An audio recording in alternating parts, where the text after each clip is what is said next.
What a year 2024 has been, and look at how quickly the world has changed. And these changes must be attributed to the courageous struggles of colonized people fighting for agency and power over their own lives. There is no better example than the case of the Uhuru Three and the free speech trial of the century that this movement has been building up for since the initial FBI raids that occurred on July 29, 2022. To discuss the past year of incredible organizing work, I welcome the fearless chair of the Hands Off Uhuru campaign, SG Umwezi. Uhuru Umwezi. Uhuru, Comrade Soliana, I just want to appreciate you and everybody for joining us on today. Yes, it has been an incredible year, and I just really want to salute that presentation, which helps to, in such a brief way, take note of what has happened in such a tremendous way throughout this year, 2024. So as has been stated, my name is Mwezi Odam. I have the great honor of serving as the Secretary General for the African People's Socialist Party, and in my role, leading one of the most important general campaigns of the African People's Socialist Party in this period, which was the Hands Off Uhuru, Hands Off Africa counteroffensive. And throughout this counteroffensive, we were able to unleash a phenomenal fight back that brought together anti-colonial forces and anti-imperialist forces, people who united with the right to freedom of speech, all together during this year 2024. So we're going to go through a very quick PowerPoint with just a few slides to just give us a quick update, and then we'll tell you about where this campaign is headed. So again, the Hands Off Uhuru Fight Back Coalition took on the charge to build the anti-colonial free speech movement. Part of this work was to unite a non-sectarian coalition of forces that made the demand to drop the charges on the Uhuru Three, Chairman Omali Yeshitela, Penny Hess, and Jesse Neville. This coalition, which you are a part of and which you can be a part of, once again, is made up of individuals and organizations who unite with the basic principle for the right to free speech and who saw this attack on the Uhuru Three as an attack on their rights as well. We want to say that this case of the Uhuru Three has and will continue to lay the groundwork for the future of free speech. We fought back, and we understand that the main target on these, of these attacks of the July 29, 2022 raids was on Chairman Omali Yeshitela and the Uhuru Three, which was Penny Hess and Jesse Neville, who are a strategy of the African People's Socialist Party to take the struggle for Black power into the white community and to unite the whole anti-colonial project under one banner and under one leadership. The Uhuru Three raids, which happened on July 29, 2022, as we have said, took raids on 7 homes and properties of the Uhuru movement and in St. Petersburg, Florida, and in St. Louis, Missouri. These were military armed raids. We continue to have images and more photos for people to understand how significant these raids were, because they were an assassination attempt not only on Chairman Omali Yeshitela, but on the anti-colonial movement and just an extension of COINTELPRO. Since the attacks, we have seen countless various attacks on our institutions, on individuals of the on individuals of the movement, and on our right to build in our own interests, the right for self-determination, and on the people's rights to speak out against any against genocide and this attack on the Uhuru Three. We will talk more about that, but to know that these attacks are still ongoing. So from January, just to give you a quick update, and I really want to appreciate that presentation by Comrade Soliana, which gave us just a quick overview of some of the work of the Hands Off Uhuru campaign during this period. But to say that we have built and stretched across every but one continent that we know of, the global anti-colonial free speech movement. This fight back has been such a powerful fight back. We want to salute all of our supporters from Southern California to Southern Florida to South Africa to Europe to all areas of the of these United States, south of the border. We want to salute people who have, reached out to us from all over the world to say that they unite. I've never heard of you, but I unite with your right to freedom of speech. This fight back has been tremendous.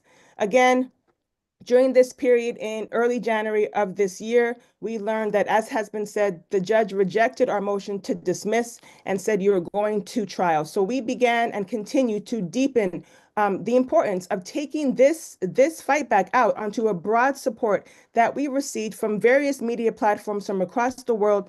Most platforms who generally, do not get the kind of attention, but saw that this case was one that they needed to, make sure was seen by their viewers and their supporters. And we want to appreciate the international media coverage that we received as well, going as far as to Grandma, a very important media outlet in Cuba, just as one example.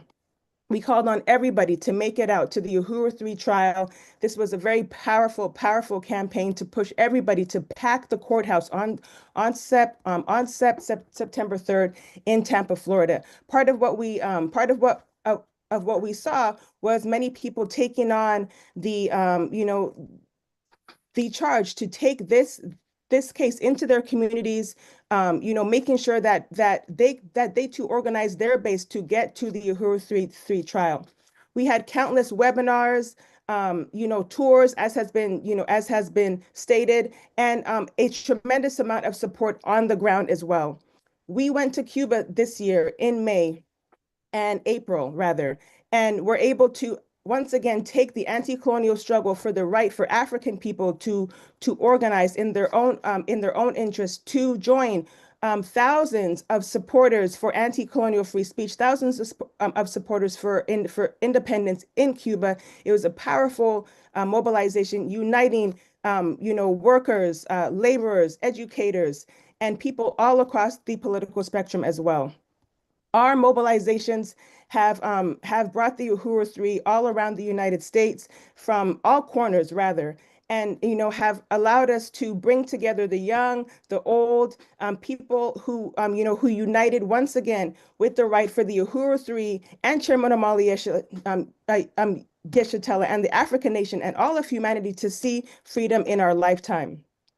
Again, as has been stated, we launched what has been described as the Long Hot Summer, an extension of Freedom Summer, which took place in 1964, and allowed us to once again get on the ground, on the streets, get out from behind the computers on the ground. And I want to salute the comrades who were on the ground in Tampa, Florida, in St. Petersburg, Florida, who plastered every square inch that we could find with posters, banners, yard signs, to let the people know that these charges on the Uhuru 3 must be dropped and that we are going to trial, and that you too must also be there. We saw then throughout July through August, as has been mentioned, a powerful anti-colonial free speech rally, which took place on August 31st at the Uhuru House. Countless of supporters from across the political spectrum. I want to salute just a few that I can see on this screen. Sister Fia Wangaza, Betty Davis of the Black is Back Coalition. We saw comrades Frank Lawrence, as was mentioned, of the Julian Assange defense, comrades and comrades from the American Indian movement. We saw Caleb Maupin, who took this case to Russia and spoke about this in those platforms. Paul Pumphrey, who was on the ground every single day of the Long Hot Summer. Just to name a few, we want to salute all the comrades who made it out to this dynamic rally, which got us ready to hit the streets and to be on the ground at that courthouse for the Uhuru 3 trial. The Uhuru 3 trial was a very powerful dynamic. This gave us a chance to once again, unleash the importance of free speech. And we were boldly calling this the free speech trial of the century, because that is what it was. This took place in a federal courthouse in Tampa, Florida. We united, and we united with this going in, and it was clear coming out that the U.S. government lied and lost in this bogus trial, which was a real attack on the African liberation struggle, a real attack on free speech. And the Uhuru movement again told the truth and won in this powerful case. Once again, we came out victorious with a not guilty charge on the charge of working as foreign agents, which we have already said that we work for Black people, not for the Russians. But then this wrongful conviction of the conspiracy was one that we knew we had to continue to fight for. And as Chairman Omali Yeshitela claimed and told us, it is not over. And again, we are our own liberators. And that's what we continue to do. We want to salute the anti-colonial legal defense, which we can call it that. We had a phenomenal team of attorneys who were able to you know, understand that this was a political attack, that this was not just a legal, defense, but that there was a political that this was a political attack on the African People's Socialist Party and on the right for self-determination, a political attack that is centuries and, decades old. And this was a really powerful stance that our lawyers took. And I want to salute the brilliant legal team. And I want to salute all of the donors who helped make this, fight back. Those who couldn't be in the courtroom but sent $1, $10,000, whatever it was. Everybody took a moment to support this fight back, this historic trial that took place. And we unleashed a powerful media army. And this is the beauty of the African People's Socialist Party, because moments after the raids, we were on our own platforms, able to put out what had happened, because the US government was clear on silencing this attack on the Uhuru 3. And so we were able to unleash a media army, which from across the world, we had translators, we had court reporters, we had broadcast news that was live, giving people an opportunity to see what was happening in the courtroom and outside of the courtroom, sketch artists, and all of this powerful dynamic team that is still working hard around the clock to continue to expose what had happened on the trial and thereafter. And once again, with this bogus conviction still of conspiracy, we had to mobilize once again to get thousands of letters for the Uhuru 3, character letters that told the judge that, once again, who the Uhuru 3 are and what is their broad base of support. We surpassed our goal of getting 1,500 letters. We surpassed by getting over 1,600 character letters for the Uhuru 3, which was a powerful show of display by the people standing in unity. People that we had never even met from across the world wrote letters on behalf of Chairman Omali Yeshitela, Penny Hess, and Jesse Neville. And once again, we united with the Hands Off Uhuru Fight Back Coalition, with the Black is Back Coalition for Self-Determination, the Black is Back Coalition for Social Justice, Peace, and Reparations. And we participated in the 16th annual Black People's March on the White House in Washington, D.C., as well as in Los Angeles, California, with mobilizations and unity once again in Europe and in Africa once again. And this was another powerful show of display that this anti-colonial struggle will not be, pushed back. And we brought in even more forces into this fight back. And here we are in December, leading up to the sentencing, which took place just a couple of weeks ago. And we, once again, our media army did not stop. They said, you know what, if you missed the trial, here it is again. We're going to show it to you in a reenactment that we used with our own media outlets. I want to salute our tremendous volunteers and everybody who helped put together this brilliant media display to reenact what happened on that free speech trial. And this led everybody up to one thing I didn't mention was that it was a really phenomenal rally that took place the day before before the Uhuru 3 sentencing as well, which, I mean, it was a packed house on the ground in St. Petersburg, Florida, at the Uhuru House, and you had to be there. And if you were not, you felt it from wherever you were.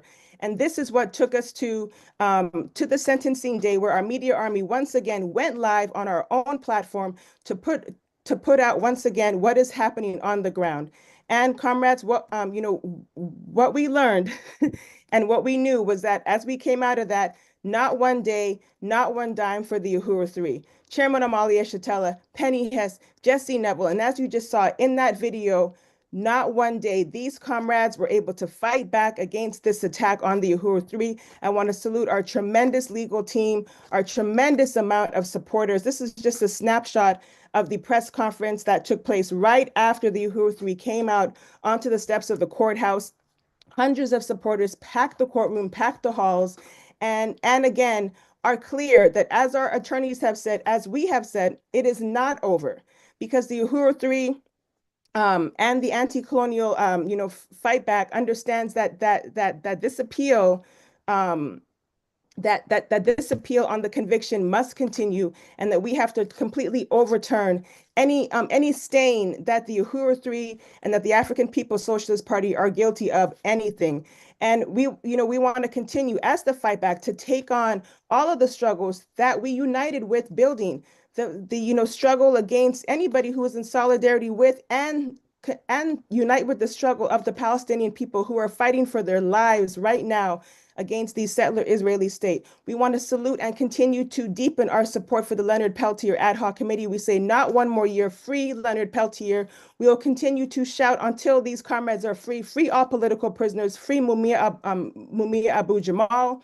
We also want to salute the comrades, formerly known as H. Rat Brown, and all political prisoners. These are some of the, comrades and individuals and struggles that are a part of our coalition, as well as Unión del Barrio and the right for indigenous people to organize on their own land. From sea to shining sea, indigenous people must be free. We as the Fight Back Coalition will continue to take all of these, struggles on, as well as the fight back against the attacks on the Black community's right to development in St. Louis, Missouri, as was just stated. This is a very powerful fight back. This is the concrete example of the African People's Socialist Party work. This is another reason why we came under attack. We are clear about that. In the north side of St. Louis, where Black people make less than $5 a day, this is where the attacks happen, and this is where our fight back will continue to deepen. So we encourage you, comrades, to stay connected to this fight back. January 2025 is just a whole new year of struggle. We look forward to you being a part of that. We have an event coming up that we want everybody to come to. We want to thank you for all that you've done. So we say, hands off Uhuru, join the Fight Back Coalition, be a part of this struggle. Let's win this, comrades. Let's build the anti-colonial free speech movement. Long live the anti-colonial struggle. It's not over. And free the Uhuru 3. Uhuru. Uhuru, Uhuru, that was SG Nwezi. Thank you so much for that picture of what our year was like on the Hands Off Uhuru front. You really went over how this was a really defining case, not just for our movement, the Uhuru movement, but the African liberation movement at large. And we know it's not over just based off of everything that you said. This fight continues. All charges must be dropped and free speech must be available to colonized people. This is an active, ongoing work. And this case was just one part of that. So let us continue this year-end review by taking a look at what's happened around the world. First, with London-based Luwezi Kinshasa, Uhuru SG Luwezi.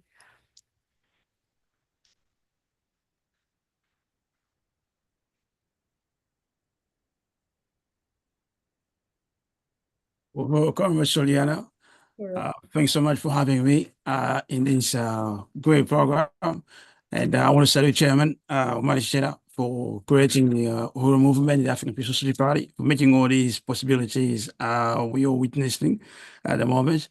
And I want to salute Chair Nwezi for being the incredible, as you say, Soliana, fearless leader of the campaign to free the Uhuru Free.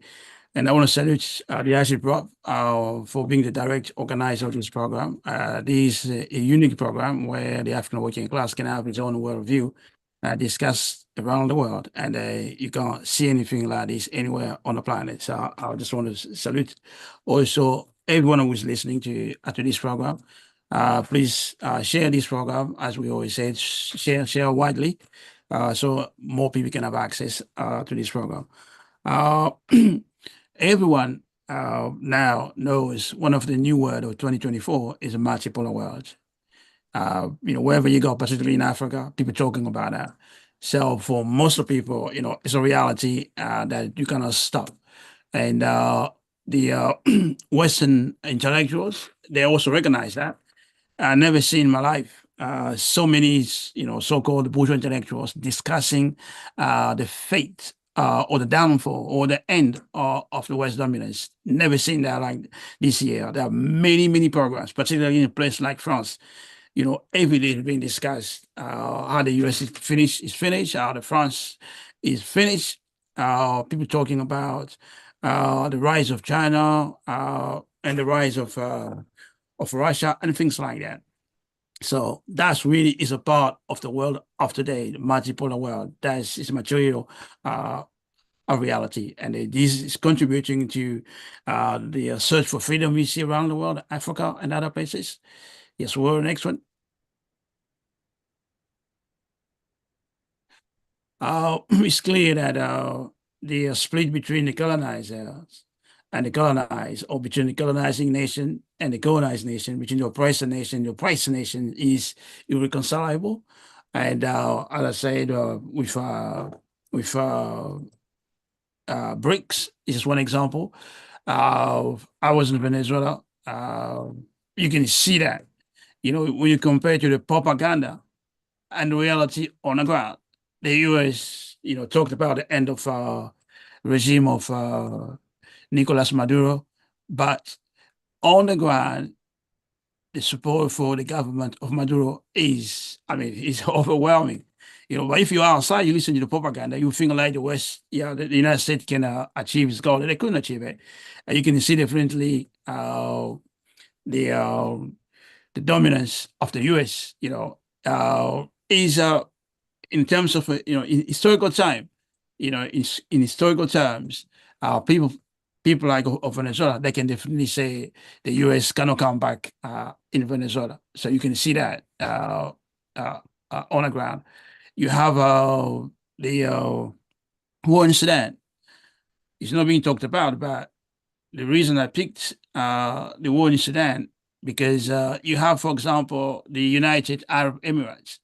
They have a lot of money.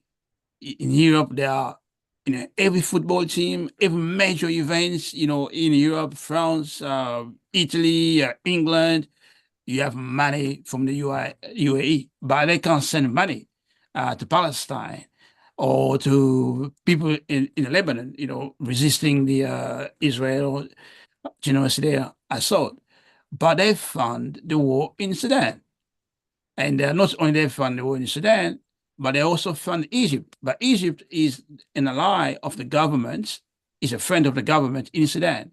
So this, is a serious contradiction. But the point is, you have these emerging powers who are also pushing for their own interests, not because they are opposed to colonialism, but because they see the weakness of the U.S., so they can take opportunity of that. So that's one thing that you can see in Sudan. Of course, I put the DRC here because this year, for the first time, we saw an anti-U.S. demonstration, basically anti-colonial demonstration. You have to go last time there was anti-colonial demonstration in Congo. I think you have to go in the 70s, early 70s. The vice president of the US, I think, went to Congo and there was a demonstration. It was a bloodshed. Mobutu killed a lot of people that day. But the point is that the first time you see a demonstration against the United States in the Congo, demonstration against Belgium. And of course, the government in place has banned any demonstration outside the U.S. embassy or Belgian embassy. No more colonial demonstration in the Congo. But this is just the world that's changing. Next.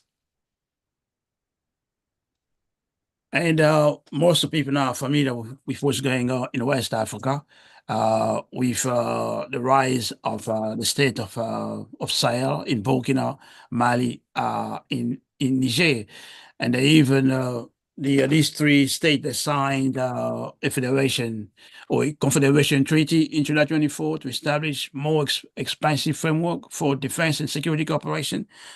They also talked about leaving ECOWAS, but we will know for sure if they're going to leave ECOWAS, the Economic Federation of a West African state. But by 25th of January, I think, we will know, because that's the deadline for them to say if they're leaving or not. So we will know. But the point is, the rise of the Sahel state is basically the rise of anti-colonial struggle. We have not seen in Africa, particularly in West Africa, since the Kwame Nkrumah's time. There has a brief period of Thomas Sankara, but now you see demand for French to leave Africa. Sometimes the demand are also targeted at the United States government, but mainly at the French imperialism. It has to go. And the French imperialism is being pushed out. Next slide.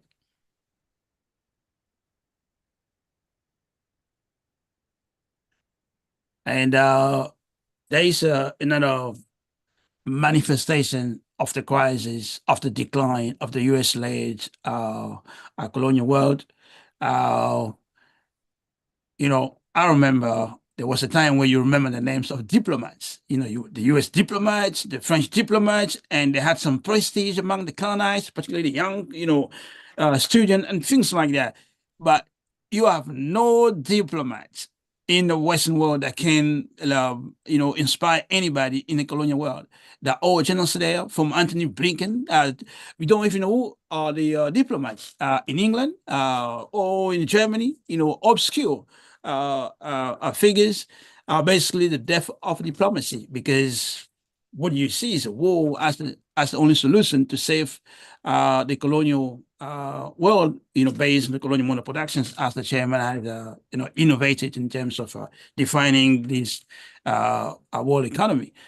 So, and leaders, intellectual in the West, they are talking of the loss of the moral leadership of the world, of the Western power at the world stage. They basically saying, there is no more moral in terms of of the Western colonial leaders people can listen to, and you've got countless debates, countless programs, people expressing these kind of views. It's an obvious evidence they can't see the future anymore in terms of of colonial model production.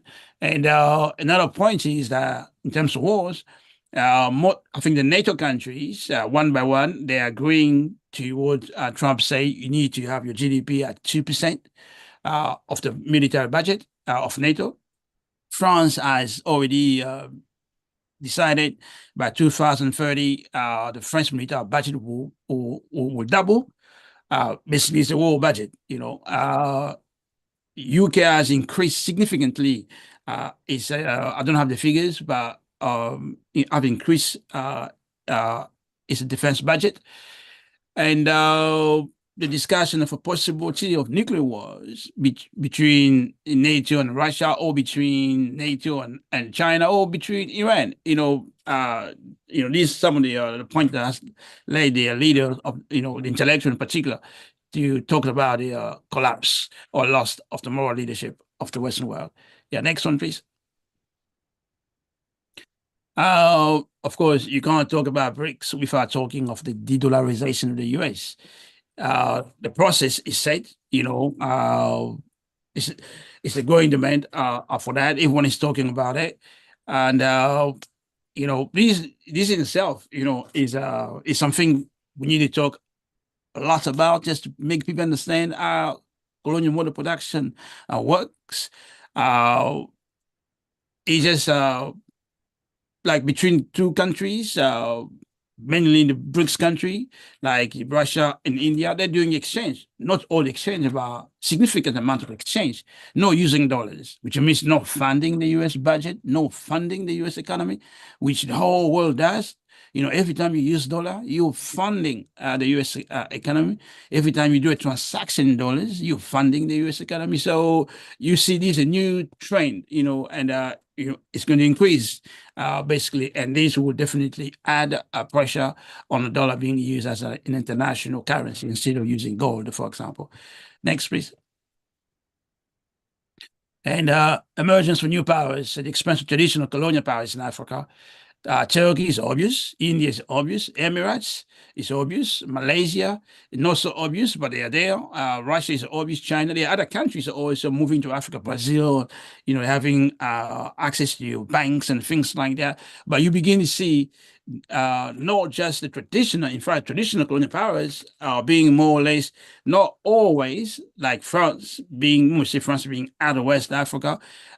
It's not a completed process. It just means sometimes the leaders mean we want you to stay, but bring our capital also in the country, other investors in the country, something like that. But it's obvious now that the traditional colonial powers do not have a monopoly in many places in Africa. You have to count on Turkey, India, China, Russia, Emirates, Malaysia, and so on, and Indonesia also. Yes, next one, please. France military bases hosted from Africa. Everyone is familiar with it now.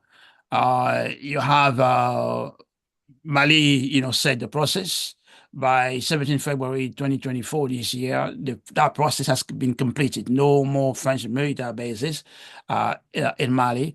In Burkina Faso, that was last year, by 24 January, no more French military bases in a country of men and women of integrity of Thomas Sankara. Niger, just this year, they finished the process. It started on 19th of May by 5th of August. In fact, the Africa made a statement in September that the process has finished. No more U.S. military bases in Niger. Chad just requested the French military bases to leave Chad. So the process is underway. It's not completed yet. So these just the trend. Clear evidence of the decline of influence of power of the French or by extension Western powers in Africa. It doesn't mean it's completely ended. It has not ended yet, but that's the trend. Next. U.S. ousted from Niger. This is a ceremony basically, that concretize that end. But of course, when we say the process is not end, the French, the U.S. is out in Niger, but they are in, or they have always been in Kenya. That's how you see the African general from the U.S. Langley, I think his name is, and the president of Kenya, Ruto, in Kenya. So Africa out of Niger, but they are in Kenya, they are in Ghana, they are in Ivory Coast. In fact, Ivory Coast has opened up, in a serious way to compensate the loss of Niger for the U.S. Next, please. The president of Senegal just announced there will be no more French soldiers on the Senegalese side. So I'm not sure the process has started yet, but all these things people have to realize is also a direct result of the struggle of the masses, the pressure from below, the pressure from poor African working class and poor person. That's the pressure from the urban young workers in the cities. That's the pressure basically from the masses, the laboring, the toiling masses. That's forcing the African bourgeoisie to make those concessions. Otherwise, there won't be, their holding power will be insecure. Definitely they will struggle to be in power. Next, please. Germany, the European powerhouse in permanent moral crisis. That's is a conclusion from the European leaders, pundits, or that's the own conclusion. This is not coming from us. Definitely, Germany is in crisis. But the key thing is that Germany is the powerhouse. It's the leading power in the EU. If they are in a permanent mode crisis, this colonial crisis is serious. They have lost cheap gas from Russia. They have serious demographic problem. They need workers. That's why the former chancellor, Angela Merkel, opened the door to Syrian, educated, mostly people as workers in Germany. They also depend on exporting, sending things to China, to EU, US, definitely. So all these things are being put into questions to the point that the chancellor has been able to announce that the parliament has been dissolved. So in February, they're going to have new elections. The point here is that you begin to see unstable government on a regular basis. In Germany, the government unable to last, to go to its full term. You begin to see that in France, where Macron also dissolved the parliament no long time ago, just this year. Italy, even here in the UK, the prime minister, in less than a week, there was a petition of more than, I think, 1 million people demanding new elections. This is just part of the growing crisis of colonialism as a moral production. Next, please. Of course, the victory of the heroic people of Venezuela, of Palestine. The world questioned the legitimacy for immoral Israeli settler state. I mean, this is a serious victory for all colonized people, particularly for the impoverished people of Palestine. International solidarity becoming like a way of life around the world for Palestine. That's a new world coming into being before our eyes. Next, please. And of course, that's the protest demanding closure of French base in Jamena. Next, please. These mobilization from the Hands of Uhuru, Hands of Africa in Europe, that's in Paris. That was a great mobilization. Most of the leaders of organization in France and Paris attended. You know, the UPC, the Dynamique Pan-Africaine, or Moja, they all attended. They all expressed their solidarity with the Uhuru Free. Next one, please. This is outside London. This probably the September mobilization. The good thing about this, we've been mobilizing in Europe for years. We've been having African Socialist International Conference for years. I mean, but the bourgeois press never cover anything we did. We did, press release. I mean, we did all these things. They will never print anything. Here, the BBC prints it. This is the picture in the BBC website, and the Ends of African London demonstration. So basically, we broke through the BBC embargo on anti-colonial movement, on a Uhuru movement or something like that. So that was a significant victory. The RT printed it. Other media, did their own coverage, but the BBC, that was definitely a victory.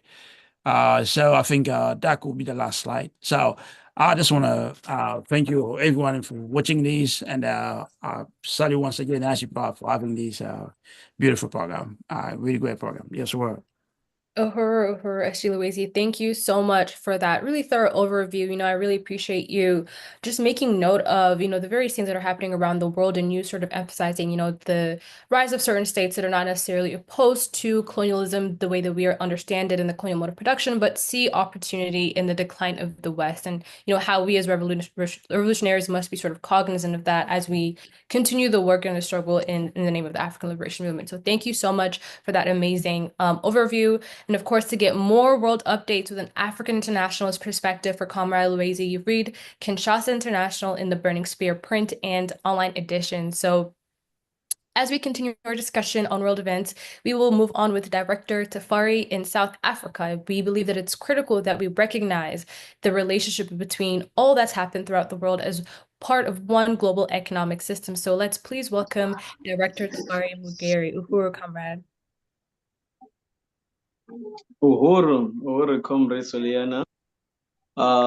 Thank you, comrades. I'm extremely excited to be here at this event, the year in review, so it's quite a pleasure for me to be here.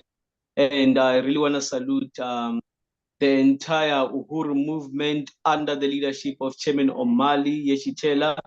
And, it's been a dynamic year in a fast changing world, so there's just a lot that has happened. And, at the end, towards the end, at the end of everything, we close this year with a victory, so I want to salute the Uhuru 3 with their victory against, the attack by the FBI and the United States government.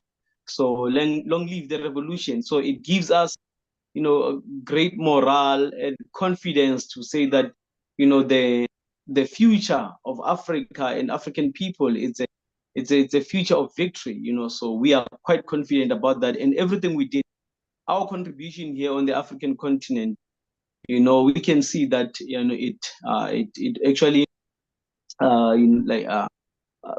like also, meant something in terms of the outcome of this, sentencing, struggle with the courts, struggle with the FBI, and that ended up with the victory of the Uhuru 3 and the Uhuru movement. So I just want to say that also we want to salute our comrade. There's a comrade that we lost, a fallen revolutionary this year by the name of Mpomolamu. He was one of our comrades here in the National Executive Committee of the International People's Democratic Uhuru Movement South Africa. So that's one of our comrades that we lost this year. But we will not relent. We will continue to fight until Africa is free. There's a lot that has happened on the African continent, and Comrade Secretary General Luwezi Kinshasa has already alluded to a lot of those things. but these things, they just, like reflect the fact that imperialism is experiencing a crisis, an existential crisis, and we are charting our way and marching towards victory, and we're highly motivated about that. And one thing that I also want to speak about is that it was an election year in a lot of parts of in Africa. I know, I'm sure in South America, Brazil, if I'm not mistaken, in the US, in India, there were elections over there. There were elections in South Africa, in Mozambique, in Zimbabwe, in Namibia. There were elections just recently, right now, and in Senegal. And all those elections, they reflect the fact that the old order is coming to a close right now. Like if you look at in South Africa, the ANC, the African National Congress, has been in office. I won't say power because they never destroyed the settler colonial state. They were in office since 1994. That's like 30 years, and with almost a 2/3 majority. But then this year they got like 40% in what is, I think, is referred to as the popular vote in the US. They got like 40%, and they had to share government with their so-called rivals, the Democratic Alliance, which is an organization of settlers here in South Africa, a compromise. And they want to portray that as some kind of victory for them. Yeah, and to say that this represents democracy, that now you can see that democracy is at work, the ANC is not holding on to power, even though it lost elections and blah, blah, blah. It's not a victory, it's a loss for them, it's a crisis for them. But then it's also not a victory for us as revolutionaries. As much as the neocolonialists are losing, doesn't mean that we are automatically winning. We have to organize. We need a revolutionary party. That's what Chairman Omali Yeshitela gave us. So we want to make sure that we take the responsibility to not just let events unfold here in South Africa, but to chart the trajectory, to write the trajectory, to determine how things are supposed to go here in South Africa and throughout the African continent. And you saw also in Botswana, there were elections. The ruling party was kicked out of office. Botswana is like this military outpost of the US imperialism, and the puppets there were like pushed out of power. And if you go to Mozambique as well, the people are sick and tired of this so-called former liberation movements like the ANC, ZANU, SWAPO, Frelimo, and so forth, right? So they need a change. So the chairman has put it this way. He said that the ANC and also these other neo-colonial organizations that are referred to as the former liberation movements, they have fulfilled their historical mission.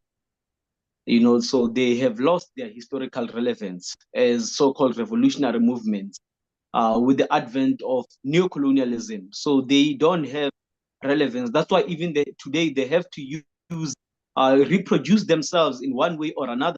If you look at, for example, in South Africa, the ANC, seeing that is losing its historical relevance, recreates itself in the form of the economic freedom fighters, EFF, Julius Malema, and they use revolutionary rhetoric, and people think that's what revolution looks like. But then when you look at the practice, there is no revolution. When you look at the strategy itself in terms of its practicality, what they want to do, they want to save South Africa as a settler colony.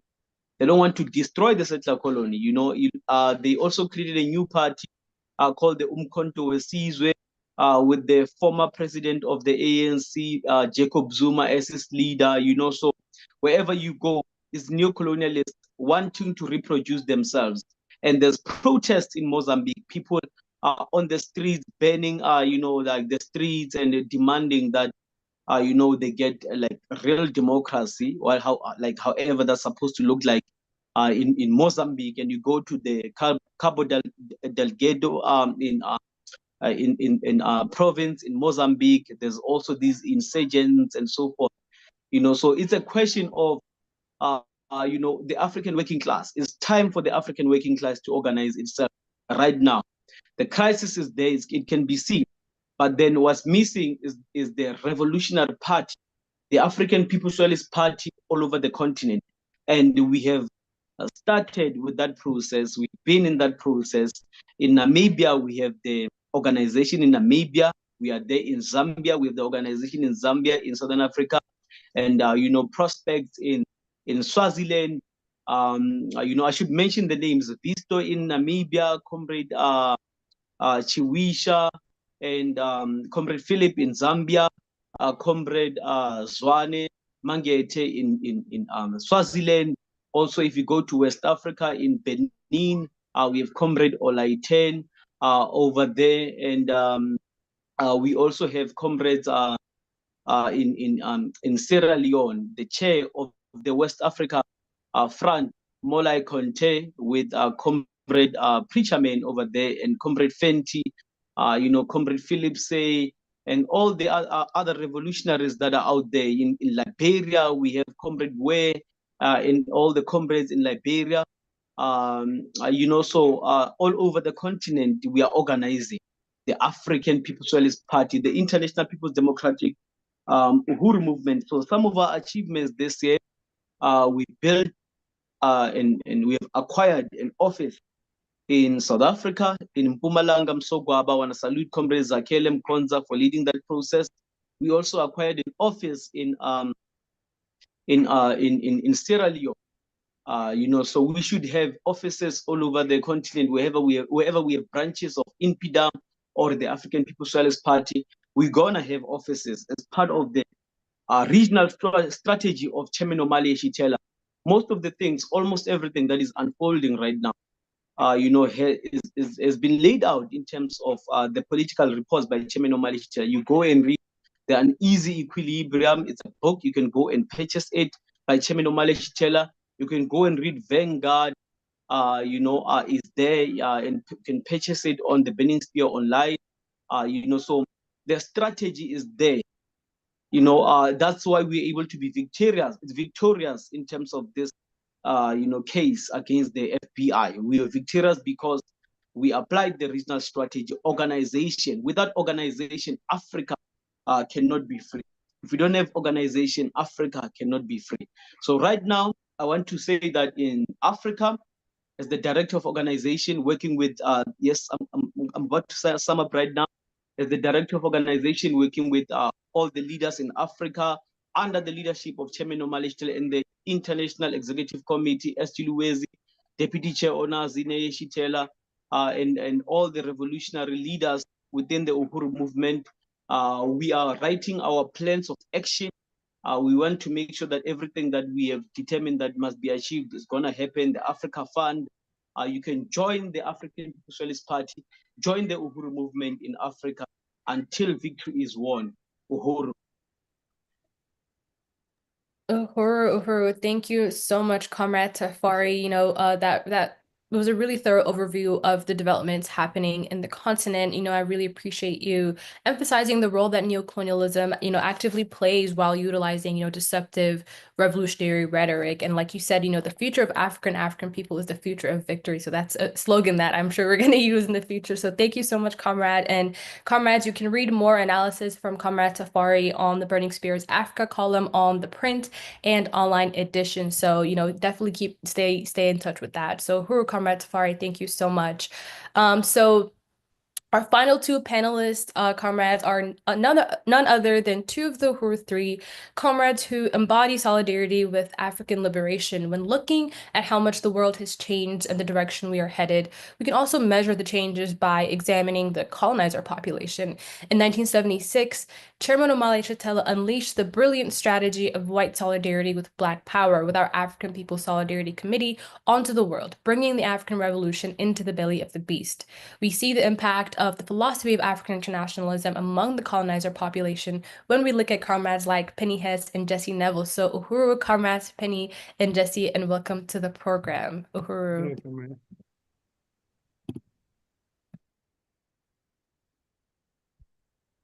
Uhuru, just really want to salute this event. This has been powerful today, this study.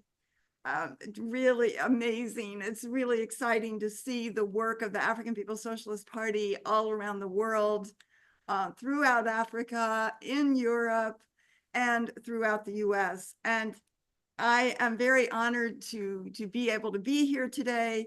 I salute my incredible leadership, Chairman Omali Yeshitela. I salute Deputy Chair Onizine Yeshitela, Secretary General Muwezi, Director Akile, Comrade Soliana, who's also so amazing, Secretary General Luwezi, Secretary General Tafari, the whole African People's Socialist Party, and my comrade Jesse Neville, who did such and always does such a great job as the chair of the Uhuru Solidarity Movement, but also the played such a powerful role in the whole fight back, the legal fight back of led by the chairman. And I salute all the committees of Hands Off Uhuru, which has been such an honor and so amazing to work with, and the Black is Back Coalition for social justice, peace, and reparations, led by Chairman Omali Yeshitela. So I do just really want to emphasize that the party was absolutely magnificent throughout this whole process of pushing back these vicious state attacks. It was a profound attack and a profound fight back. And the state, as the chairman has said, assumed that they could destroy the African liberation movement, that the party would lay down, and that they would also bankrupt the Uhuru movement. And the victory was powerful. I want to salute just the ongoing work of the Office of Deputy Chair and the leadership of Deputy Chair Onizine Yeshitela, who continued to almost, it seemed like intensify the building of the actual programs and territory for power, for the power of the African working class that is represented by, just what the African People's Socialist Party has done over all these years. I also want to salute what Secretary General Tafari just said about, the leadership is there in the books in Vanguard, in Uneasy Equilibrium, and for the African People's Solidarity Committee, it is really important and key that we always follow that as is laid out by the chairman as well. And this has been a profound victory. As we know, the judge was forced to say that there would be no fines paid by any individual because, as he said, their movement will raise the money. So nobody was going to feel that impact. That would be useless. And it would actually, he recognized in a way that this would, continue to build this movement. And the judge did the right thing. And he also said that there would be no prison and that travel must be granted freely and liberally, that we have 300 hours of community service that he said is you can do standing on your head. That's a quote from the judge. It's what you all do. And that, so that the travel must be granted freely and liberally. We have 300 hours of community service. I also want to say that there were in a courtroom that officially seats 75.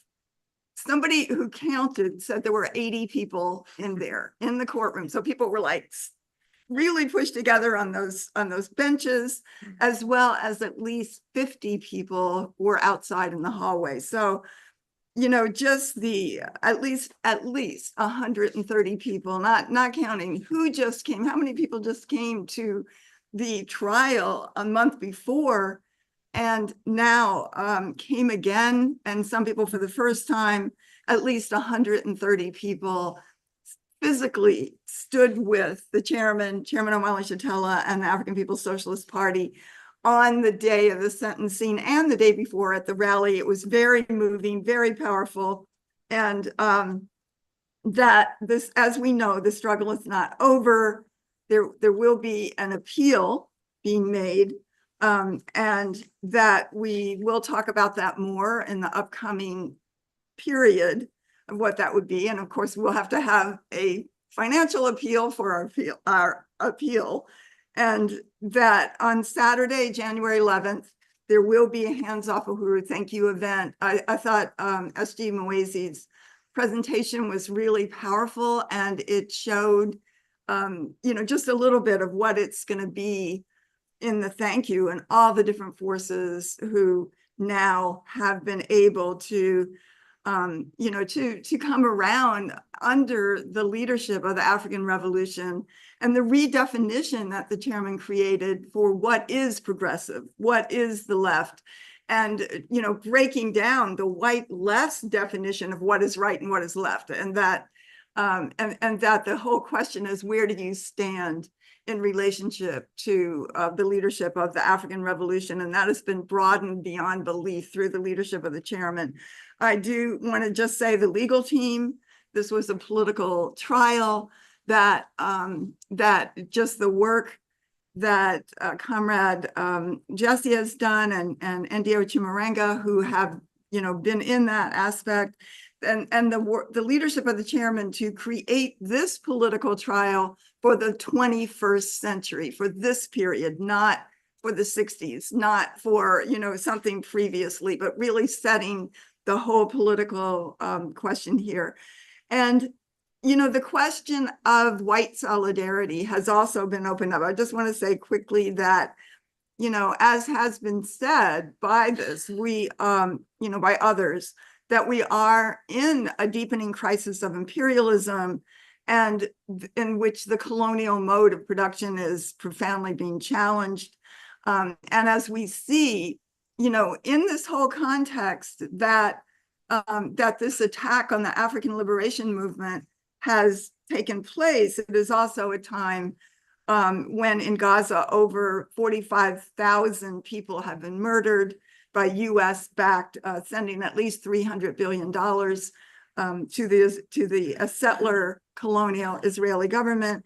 2 million people facing starvation, tens of thousands of people buried in the rubble, and Israel, the US-backed colonial state of Israel, being the main recipient of US military and aid, quote, aid funds. So I think that that the whole question of solidarity, because the attack on the party is part of the same thing the chairman has said, the same political attack that the US is using against the Palestinian people, it is using here in the right of African people to be self-determining and to have political power over their lives. And I think that we see where young, especially, but many others, North Americans are being questioning and raising this this question of white solidarity. Where do white people stand in relationship to the attacks and the right of oppressed and colonized peoples around the world to their self-determination? And so this question is there because this was solved by the African People's Socialist Party a long time ago, almost 50 years ago. And I think that this whole Hands Off Uhuru has been a place where deep and profound political discussion, political exploration, I guess you would say, by many people has been there. It has been political education. We see, Comrade Afia, who always raises that the party and the chairman was the only one who carried out the mission of the Vine City, and just how powerful that is, and many other questions that have come. As the chairman said, the attack on the party is part of the same attack. And I am going to, just wrap this up, but I think that we do see that one of the questions that this state wanted to take on and try to destroy was the party's leadership and initiative on raising the question of reparations to African people as a household word. That is something that's actually in the indictment and, you know, and everything. And they couldn't do that. And in fact, this has built APSC, built USM, and opened the door. So they have not crushed the party. They have given the party and the Uhuru Solidarity Movement a wider base. We are able to recruit in a whole new way, bring more and more North Americans under the leadership of the African Revolution to our future, and to be able to be part of a world under the leadership of colonized people in which no one has power or rights at the expense of anyone else. And this is truly the struggle for anti-colonial free speech. So I just want to say, Uhuru, we are winning. It is powerful to be on the winning side. Hands off Uhuru. Hands off Africa. Uhuru. Uhuru. Uhuru. Thank you, Chairwoman Penny, for that great presentation. And I'm also just incredibly honored to be here to be a part of this important year in review summation today, hosted by Burning Spear Media, and also to be a member of the African People Solidarity Committee and the chair of our mass organization, the Uhuru Solidarity Movement. And I just want to start by deeply uniting with Chairwoman Penny's salutes to the leadership of the party, the leadership of Chairman Omali Yeshitela, Deputy Chair Onizane Yeshitela, and of course, Director Akile and Comrade Soliana, and Secretary General Loezi Kinshasa, Director Tafari Mugeri, SG Mwezi Odom, everybody who's spoken on this incredible summation today. And it covered so much, and it was such an incredible year. And I think when colonialism is dead and buried, and there are universities to study the history of the African Revolution, 2024 is going to be one of those years, one of those important dates that you need to remember for your test when you're getting ready to be quizzed on the history of the African Revolution. It was a year of serious crisis. The chairman and other speakers have talked about, the chairman's always talked about the uneasy equilibrium. And this year, this thing was buckling and trembling and collapsing like never before. And as part of that, its attacks on colonized people are more vicious than ever. But it was a year of resistance, a year of fighting back, and a year of winning, and a year of hope. And I love watching that video of the chairman coming out of the courtroom that they showed earlier. And I personally, I could watch that every day for the rest of my life. And it's such a beautiful thing to watch, not just because it was such a great moment to have experienced, and I love reliving it, but because it was the joy of the people that day. The excitement was the most moving, eloquent testimony to the power of the people and the victory of African people, the leadership of the African People's Socialist Party, the chairman, the African working class, in taking the revolution, like the chairman says, to the other side. And, like Chairwoman Penny just mentioned, this trial was made so significant because of the leadership of the chairman. And it was made more significant even than those iconic and very dramatic and important trials that we often learn about from the 1960s, because like the chairman has explained, those trials were a part of the era of the defeat of the African Revolution. And this trial was a part of the era of the victory, of coming out on the other side, of winning, of rebuilding. That moment, that was the rebirth of the anti-colonial movement, what we experienced in that courthouse that day. And it was so moving and so powerful to be there. And I know we're going to continue deepening, and the party will continue deepening and escalating that victory in 2025. I also wanted to appreciate the mention of Aaron Bushnell and just say, long live Aaron Bushnell. And we were very honored to have that event with the chairman to sum up the significance of Aaron Bushnell and his courageous act where he said, "I will no longer be complicit in genocide," before setting himself on fire while screaming his final words, "Free Palestine." And the chairman said, on the one hand, it makes us want to recommit ourselves to reach all of the Aaron Bushnells who are out there. And on the other hand, we did reach Aaron Bushnell. The party did reach Aaron Bushnell because it was APSC for decades saying no more genocide in our name, taking this stand that was able to reach the hearts and minds of people like Aaron Bushnell to come out and take that heroic and courageous stand. And in the same breath, I want to say victory to the Palestinian people, solidarity with the Palestinian resistance. And that was another important feature of this past year, the leadership of the party in defining the struggle of the Palestinian people, and specifically calling on Jewish people to join in a principled relationship of solidarity with African and Palestinian anti-colonial struggle, and reject this whole notion that that to make any kind of criticism of the colonial settler state of Israel or of imperialism in general is to somehow traffic in so-called anti-Semitism. I think 2024 was the year the chairman and the party completely destroyed that. That whole concept, and you see less people now are able to hide behind the concept of anti-Semitism when propping up the Zionist settler state and colonialism as a whole.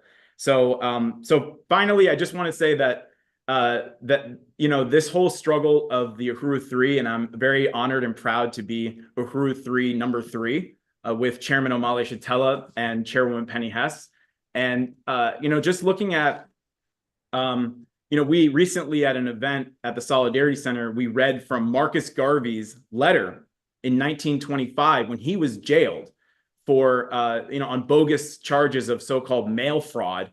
And he made the famous statement that he would return, that the African masses should not see his imprisonment as the end of the struggle, but that the struggle would continue and he would return and would be seen on the hilltops of Africa planting the red, black, and green flag. And he said, "Look for me in the whirlwind." And I was noticing that he was indicted in 1922, 100 years before the chairman and the Uhuru movement were raided. He was indicted. He was indicted. He was convicted 1923, 100 years before the Uhuru 3 were indicted. And then he was ready. He was preparing in 1924, 100 years before this time we're in now. He was preparing to go into prison in a federal prison in Atlanta, where he eventually did go in 1925. So this was supposed to be a repeat of that, where in 2025, the chairman was supposed to be entering a federal prison, but instead, it did not go that way.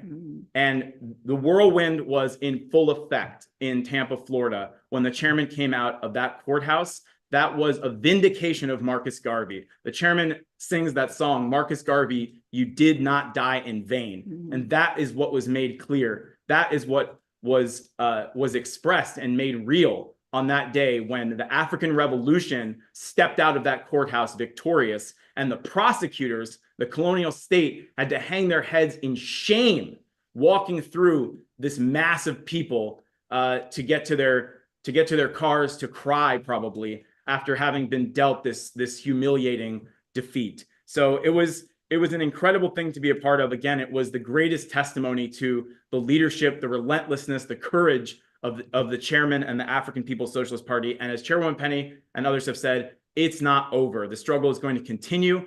And from the Uhuru Solidarity Movement, we are committed to double, triple, quadruple our work to build white solidarity with Black power, to build and raise reparations to African people in 2025, to build the reparations legacy project that the chairman and deputy chair have called on USM to really prioritize, to win millions of dollars in reparations from white people who have access to the social wealth dripping in the blood of African people. And I just want to announce and have people save the date on your calendar for March 15th and 16th, right here in St. Louis in 2025, the Uhuru Solidarity Movement's National Convention. Join the winning side, white solidarity with Black power. Uhuru. Uhuru, Penny, and Jesse, thank you so much for the overview from, the Solidarity Front and really embodying what the strategic solidarity it looks like in the fight for African liberation. I personally really enjoyed the parallel analysis of, Marcus Garvey's story and how it really, relates to what was happening to the Uhuru 3 chairman, and how 2024 in that way marked this sort of break from that system of, imprisonment and indictment. And so I just really appreciated that. And like we've heard, comrades, a lot has happened in the incredible year of 2024 in terms of the African Revolution, and it just gives us, greater confidence for the future and to deeply understand the significance of the events, the victories and contradictions of this year. It's my honor to welcome Chairman Omali Yeshitela. Chairman Omali, in the face of U.S. government attacks, the threat of 15 years in prison and $250,000 in fines, pressed forward and led the struggle for anti-colonial free speech. He remained relentless and optimistic, providing leadership to the worldwide struggle for freedom of African and colonized people. Continuing along this trajectory, let's give a huge Uhuru salute and welcome to Chairman Omali Yeshitela. So Uhuru, Chairman, welcome.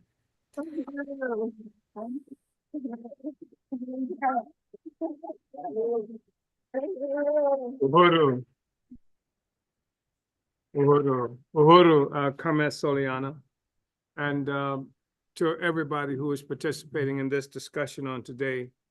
This kind of political education where we move to sum up the last period of struggle over the last year and to anticipate what the new year is going to look like. I appreciate something that someone said that we are introducing. We are coming into this new year in a victorious mode. And it bodes well, I think, for what things will look like moving forward. And I just wanted to say, Comrade Soliana, you and the Department of Agitation and Propaganda, under the leadership of Commander Akile Nai, with an incredible force, played such a magnificent role in the struggle, going back more than 2 years now since the attack that was made on our movement and our revolution. And Comrade Soliana, I think that you just made such a powerful impression, probably not only on me, but others who watched the reenactment of the trial. And the role that you played there, the clarity that you brought there, the obvious kind of enthusiasm and passion that you brought there just represents part of the whole new face, growing face of the African Revolution, the youthful face of the African Revolution. We've seen others of you during this process as well, but I just wanted to acknowledge that. And of course, I have to acknowledge Comrade Deputy Chair Onizane Yeshitela, because in so many ways, the work that she has led, carrying out the mandates of the party, carrying out the programs, the 5-year program at different times put forth by the political report to the Congress. It's just made a practical manifestation, practical material manifestation of the success of the African Revolution. I say this without hesitation, and it becomes easier, I think, to understand when we recognize that there is such a thing as a colonial mode of production. This is what makes this important, this discussion, this study so important. We've seen so much evidence of it up to now, coming from the comrades who preceded me in their presentations. This idea of a minority of the world's population who have defined themselves as white and all the things that have come to go along with this characterization of whiteness, dominating the vast majority of the people of the world, a minority of the human population, dominating all the peoples of the world. And in fact, such a rarity in terms of numerical presence on Earth and the atrocities that have been perpetrated in order to create the world that we live in has led many people to mystify who this group of people is. and have gone so far as to create the concepts of the white man being the devil and the white man being a genetic aberration that's different from the rest of us human beings on the planet Earth. I think that it's a powerful testimony of how wrong the existence of people on the planet Earth has been since the advent of the colonial capitalism, which is also the advent of whiteness. There was no such thing as whiteness before the advent of the colonialism. This is the thing that gave birth to this concept that separated this group of people who we know as globally as the colonizers from the rest of humanity. And what appeared to be advantageous at one moment to this group of people, even though it came at the expense of any semblance of humanity, even though it came at the expense of any possibility of real security in the world, some insecurity that cannot be cured by things like atomic weapons and cannot be secured by things like alarms set in your cars and your automobiles to protect this stolen property, stolen resources. I just want to say that this, what we have engaged in, what we are about, what the African People's Socialist Party is about, is rectifying this relationship so people can come into actual contact with who we are, that it's not a shameful thing to be who we are. Because while African people and others of us have been humiliated in so many ways, we become the slope heads, the wetbacks, the niggers and porch monkeys and all these other kinds of things. There is an element of deep and profound humiliation and shame that's buried into the definition and concept of whiteness that white people have to live with unless they're engaged in a project such as what we have created right now to separate themselves from oppression, from oppressors, and to unite with the vast majority of the peoples of the world who will no longer live this way, and makes it unnecessary for white people to celebrate the slaughter of children, whether the slaughter is happening in Palestine right now, whether it's happening in St. Louis, Missouri, where children are dying at such a rate in the first year of life that it's become ordinary. It's not even an alarming thing, the extent to which that occurs. So we initiated a process to change that world, and that was what we have been experiencing. That's what we have heard on today. We did not get involved in this struggle to keep me out of prison, and or to keep Penny Hess and Jesse Neville or the Uhuru 3 out of prisons. We got involved in this movement with the arrogant assumption that we can have a different and better kind of world, that the African oppressed peoples, laborers of the world, can reconquer possession of our own labor, our own resources, our own dignity as a people, and be able to confer that upon everybody else on the planet Earth. That's what we got into it for. I want to make this crystal clear, because there are a lot of people who have come into the movement, especially during the 1960s, which was a high tide of revolutionary struggle, such a high tide that people were swept into the movement and didn't necessarily even have to understand what the movement was about, except that they didn't like the way things were. They didn't like how Africans and other people were being treated. There's not necessarily any philosophical depth that was there, just didn't like it. And they were energized with the struggle that was being made against our conditions and the situation in the world. That's part of what we saw in the 1960s.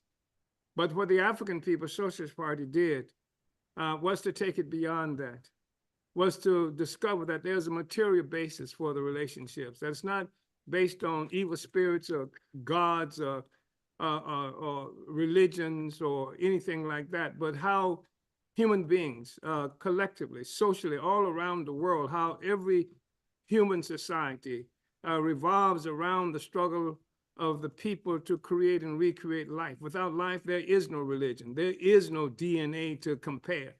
None of these other issues make any difference.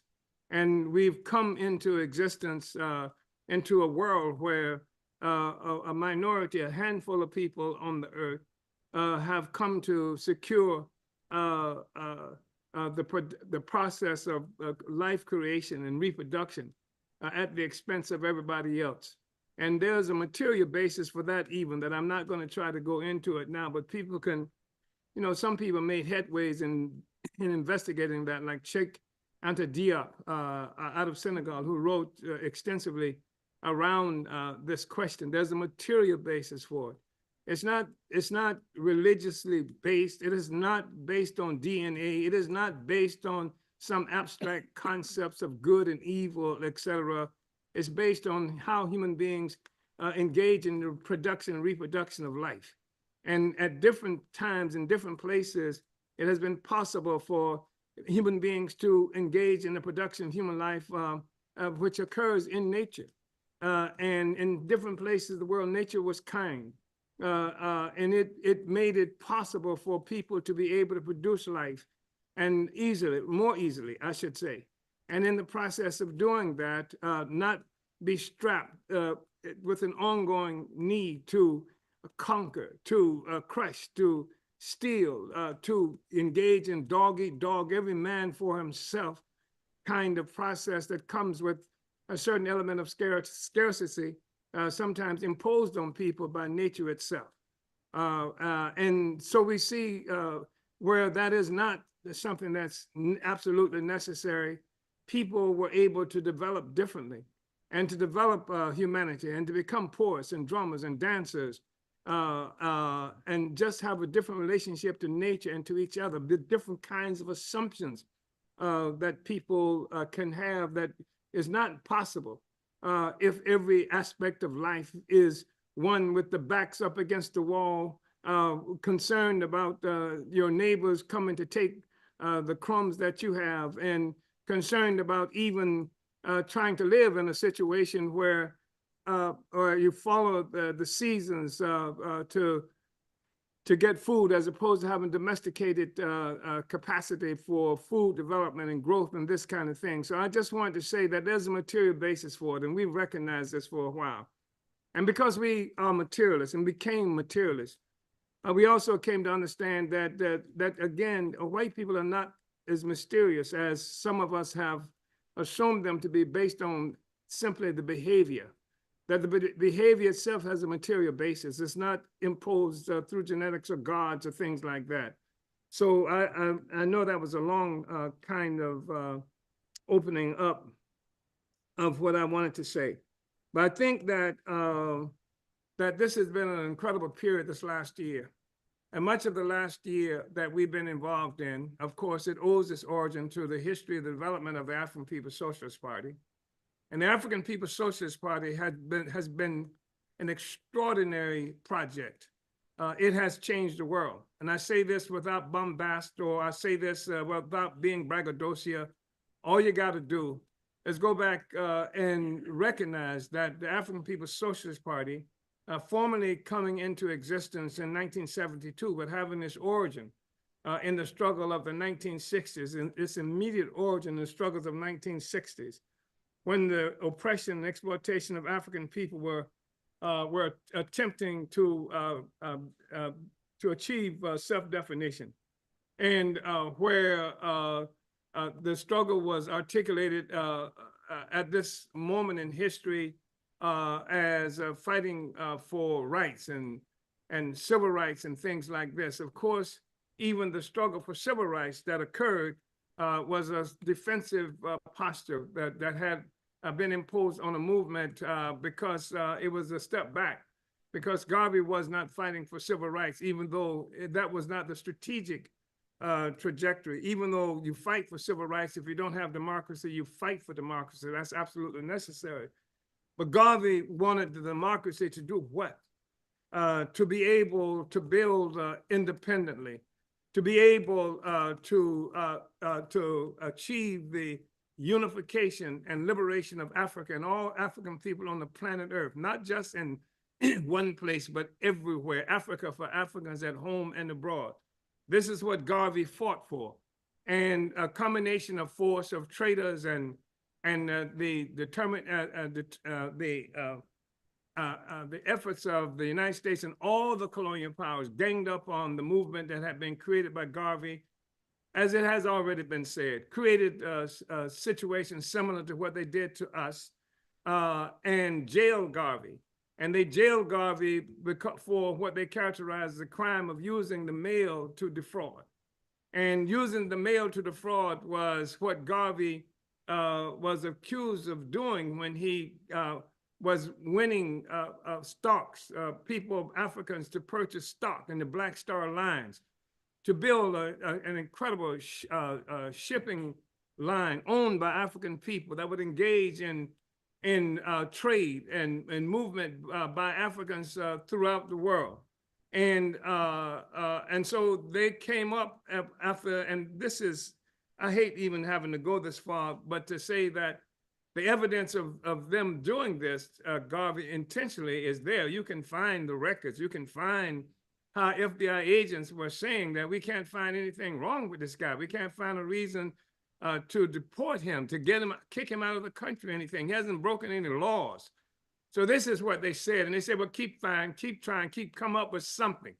And this is, I hate saying that because in many ways to say it presupposes the ability of the colonizer to do right by the colonized, and it's impossible.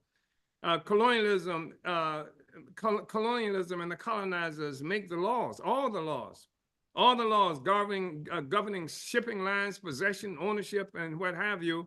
But colonialism itself that makes the laws is illegitimate. And this is something that must be understood, deeply, profoundly understood, that the colonizer will make the laws, but colonialism is illegitimate. It is an imposition of force, imposition of authority on a people. It is a forcible theft of self-determination of people that's imposed by forces who are otherwise foreigners and aliens, etc. This is what colonialism is. So they make the laws. Are they going to make laws that makes colonialism illegitimate? Are they going to make laws that make slavery illegitimate, illegal? Are they going to make laws that will allow free speech and freedom to be legal? Hell no, they won't do that. That's the way it is. And to expect anything else is a serious error. Which is not to say we cannot fight for democracy. We have to fight for democracy. We're fighting. You can go back to something that I wrote, I think, in 1991 for the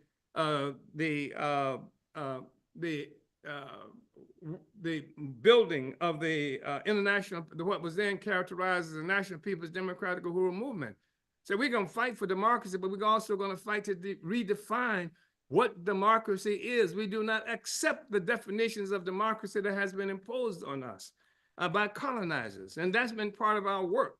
And a major part of our work, of course, is recognizing that this is not the 1960s, as glorious and historical and courageous as we saw so many forces in the 1960s. We don't do it the same way exactly. We fight for democracy, but we don't make the struggle in the same way because so much has changed now. Someone wrote, I think correctly, in an article, I think in a journal called Counterpunch, that this has been a really important victory, but hold on, because the result of this trial, this sentence that we got, maintains criminalization of people who would dare to engage in international stuff. It says we can't have a relationship with Russia. It placed limitations on even the 3-year probation is just really problematic and very serious. And he's right. The writer is right. That is a problem, but it ain't the same problem that it used to be.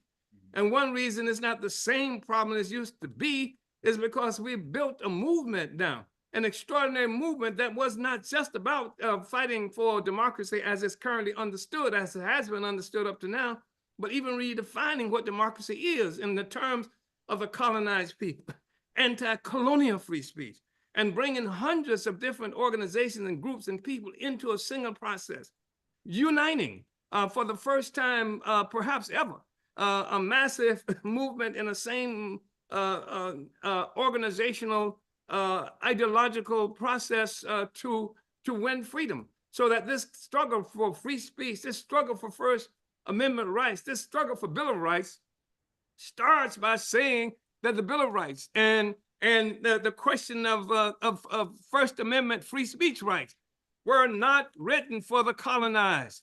We were enslaved when this was written. It was written for the colonizers, by the colonizers, etc. But we understand, just as it was, there was a serious contradiction between white people at that time when they had to have a Bill of Rights to protect their own interests. There continues to be contradictions between white people, within the colonial state itself, among the colonizer society itself. We're not trying to join the colonizer society. What we are trying to do is hold the colonizer society to the principles that they say they hold dear. This has been our strategy all along.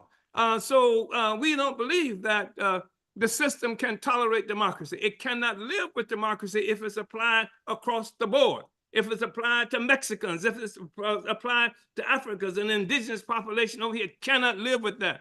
Because even taking the Bill of Rights, because Ho Chi Minh at one time had taken these Bill of Rights and these principles and tried to win solidarity from the Americans based on this adoption. All the colonized people believe in free speech. All the colonized people believe in freedom of assembly, freedom of association, and also believe in the Second Amendment right to bear arms.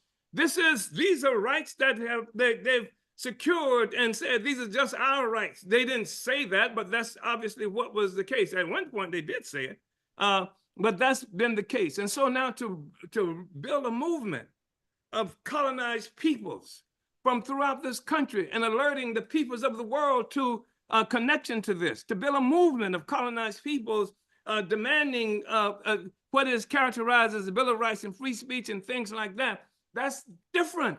And that's what we are taken into is a part of the ongoing struggle. It is not saying that we win the struggle of free speech at this trial or with this sentencing or with what happened. It's not over. And the reason it's not over because we're still engaged in the struggle, consciously in the struggle to overturn this colonial relationship we have and to bring the masses of people of the world into it, and also to bring white people, colonizers who can be won into this project as well. So that's what we have done. The African People's Socialist Party did this. This was an attack on the African Revolution. And part of the strategy of the African Revolution, again, was to win as much support and solidarity from around the world and help the rest of the world to recognize that they have an objective interest in this struggle. When white people in the solidarity movement come into this movement, they're not coming as favors to us. I don't want those kinds of favors. They are coming because they recognize the solidarity movement. They recognize that there is an objective interest here, that the struggle against colonialism is a struggle to destroy the capitalism that they hate. It is a struggle to destroy the oppression of women that they hate. It is a struggle to destroy the oppression of homosexuals that they hate. It is a struggle to destroy this offense that they're constantly and consistently making against democracy all across the board as they have defined it. We're redefining it now because now the colonized are playing an active role in saying what it looks like. And now we have come into a whole new era where the African movement, where a movement of colonized people, these movements are setting the terms of what freedom and struggle should look like going forward. That's what has occurred right now. It's not the place where in the 1960s, where I came into, where to fight tooth and nail every day, every second with these ideological imperialists, these left colonizers, white left colonizers, who would impose their own definition of what it is we're about, who would simply make us some kind of appendage to a struggle that white people are involved in, even challenging the concept that Marx came up with in terms of the primitive accumulation of capital that he said was the starting point of the development of capitalism when he characterized turning Africa into a warren for the commercial hunting of black skins and turned the indigenous people in this country into the mines, bringing up silver and gold, and the brutal attack that was being made on what they call East India. That's colonialism that he just described.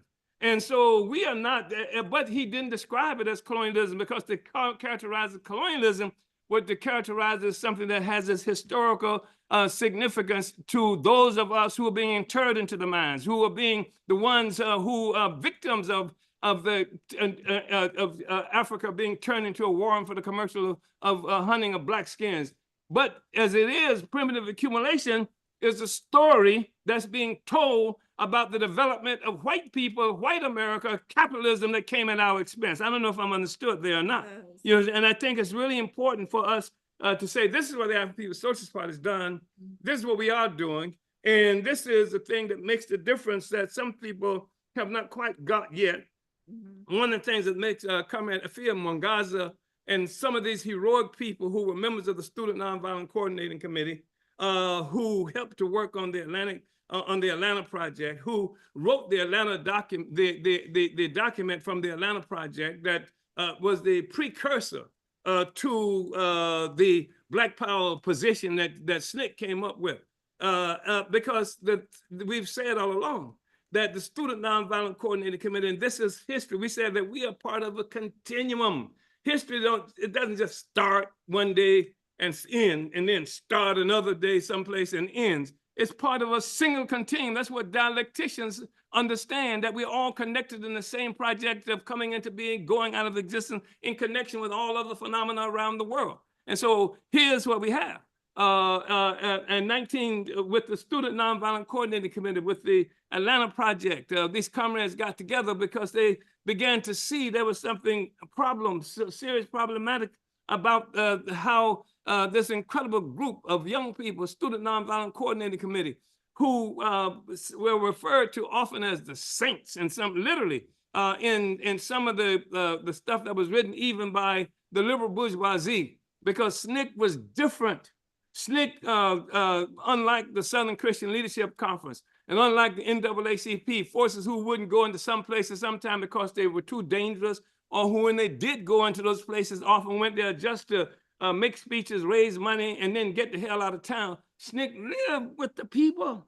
It became SNCC's position on nonviolence became a change, not because of the lack of efficacy of the concept, not because they discovered who Gandhi really was. I mean that's not why they moved away from it. SNCC moved away from the principle of nonviolence because they lived with the people, and none of the damn people they lived with was nonviolent. You didn't have the people who they had shotguns in their house to protect their lives, to protect their families, and things like that.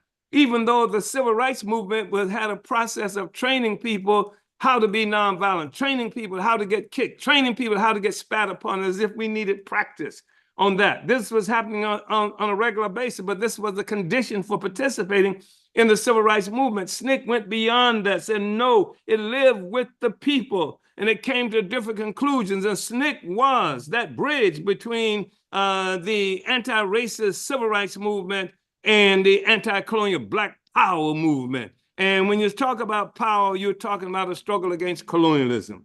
And so that's what SNCC was. And that's why I so appreciate comrades like Afia. A lot of people come into the movement. They don't know, again, why we come into it. It's exciting, great stuff is happening. We get hooked into it. And even I've summed up the things about the Black Panther Party. We had a lot of people in the Black Panther Party. They were there because that was what was happening, because there was this great upsurge of struggle against colonialism around the world. You didn't have to know everything. You didn't have to know much. You just knew that your neighbor, your brother, your sister, your cousin, people looked like you all over the world was fighting against what was happening to you. And this was enough at that point. Even some critical leaders of the Black Panther Party did not understand the historical material basis for what it was that put them in motion. But we explained it. The African People's Socialist Party explained it.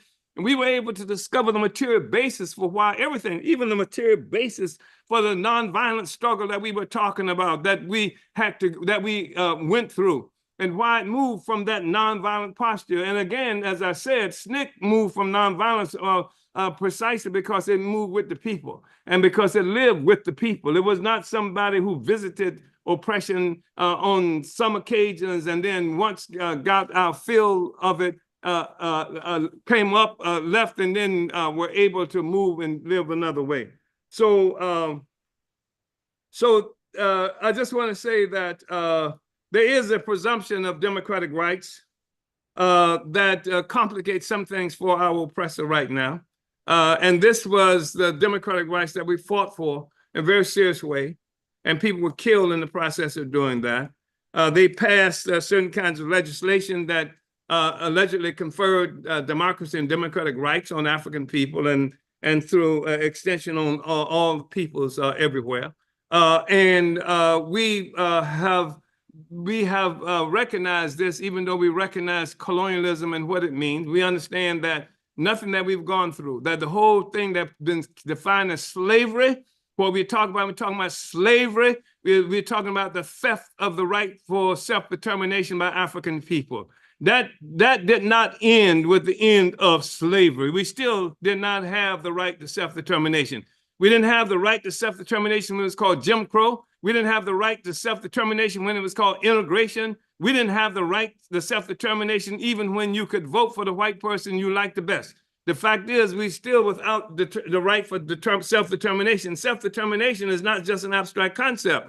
People exercise it. It's a material reality. People have the power to be self-determining. Otherwise, we'd do it all the time. We wouldn't have to engage in a struggle for self-determination. So I think it's, we have come into a place where there's a presumption of democratic rights that was forced upon the system by the struggle of African people, even if they were hidden hands, even if they were lying, etc. But there's that presumption that's there. And even the oppressors had to pretend that they believed in self-determination. And the oppressor nation, the oppressor population, the colonial population, colonizer population, many of whom did believe in that. And I want to be clear that all of the white people that we are talking about did not simply say, let's go out and kill black people. We don't like black people. There were many white people, and I'm not one of those apologists for white people. I want to be clear on that too, because, all white people are not bad kind of shit. I'm not talking about that. You understand? I don't know if all white people are bad or not, just based on their statement, based on what they have to say about themselves. But what I'm saying is that there was no avenue. There was no means by which white people could have a different position than their neighbors, their family members, et cetera, et cetera. I remember once time the test was supposed to be for white people, and you're supposed, if you're white, you're supposed to, when you hear somebody say something bad, say nigger and stuff like that, you're supposed to chastise them. That's not bad. That's not good. And you're supposed to be able to prove that you're right because you're willing to bring a black person home to dinner with you. This kind of garbage and stuff like that. That's not what we are talking about. But I do recognize that there was no way out. And so for people to express a different view, a different position, and sometimes because of the lack of clarity on the basis of the African liberation movement itself, our line made it difficult. Our line prohibited it. Even this anti-racism talk made certain kinds of assumptions based on the creation of racism as a concept that came from colonialism.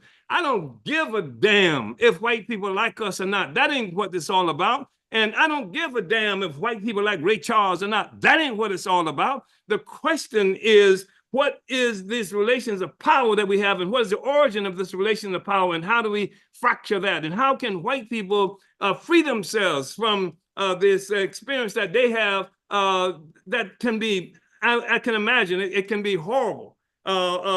People doing this in their own bedrooms, in their own closets, and things like that, without being able to express a view that's opposed to this, what the rest of the lynch mob is thinking, and what the lynch mob would do, et cetera. We have a political line that says everybody can be opposed to colonialism. And you don't even have to like me and know me, et cetera. You don't want to be some bloodsucker. You don't want to be somebody living at the expense of other human beings where other human beings can't live. You don't want to be able to open up your refrigerator and look in there and see the milk that's come from the people who are starving to death someplace. You don't want to be able, like these vicious vermin that we see happening in occupied Palestine today, who says that I want to buy this land, bulldoze those homes and houses and take every damn thing they got so I can have it. There are people who don't want that. And we've given them an opportunity as African People Social by our clarity of line. and the struggle against colonialism gives them an opportunity to do this. In the way the forces of converging in the world today with all the colonizer people, with the heroic Palestinian people, and they still have not been able to completely destroy the Iranian revolution and the Venezuelan revolution, and peoples all around the world still fighting. I mean, I've written political reports from 40 years ago dealing with some of the same contradictions that they've been trying to crush, the same struggles they've been trying to crush. How long has they been trying to crush Cuba? This is the reality that we are talking about. We're going to keep on fighting, and what the African People's Socialist Party has done has been able to, through investigation and analysis, put together an interpretation of the world that allows us all to do this thing together, including the white people who are settlers, including the white people, but you're gonna have to give up that settler shit. All of that can join and be a part of the same project where people have social access to that which we are responsible for creating socially. So social production. So I want to say this before my time is up. I think we've talked a lot about this trial and the attack on us. And people have raised the question. We've done interviews, and often people say, well, why they attack you? Why do you think they attacked you? And we've come up with basic general explanations. And there's a contradiction of the whole colonial question. It's the whole colonial mode of production, but there's something more immediate that's associated with this tool that we have not talked about. It's one of the reasons I think it's important to raise this issue of the Black Power Blueprint, because one of the things that's important, and people should look it up, this whole National Geospatial Intelligence Agency that the United States has created. There's one, I think it's called EAST, that's in Washington, D.C. I think it's about the third largest building, structure in Washington, D.C. And then there's the National Global Intelligence Agency West. That's here in St. Louis. And in St. Louis, this place that we live in, where thousands of people have been dehoused, pushed out of their homes, etc., where there's an actual program that was done by the Rand Corporation in 1972 that was called a Team 4 plan that they characterized as benign neglect.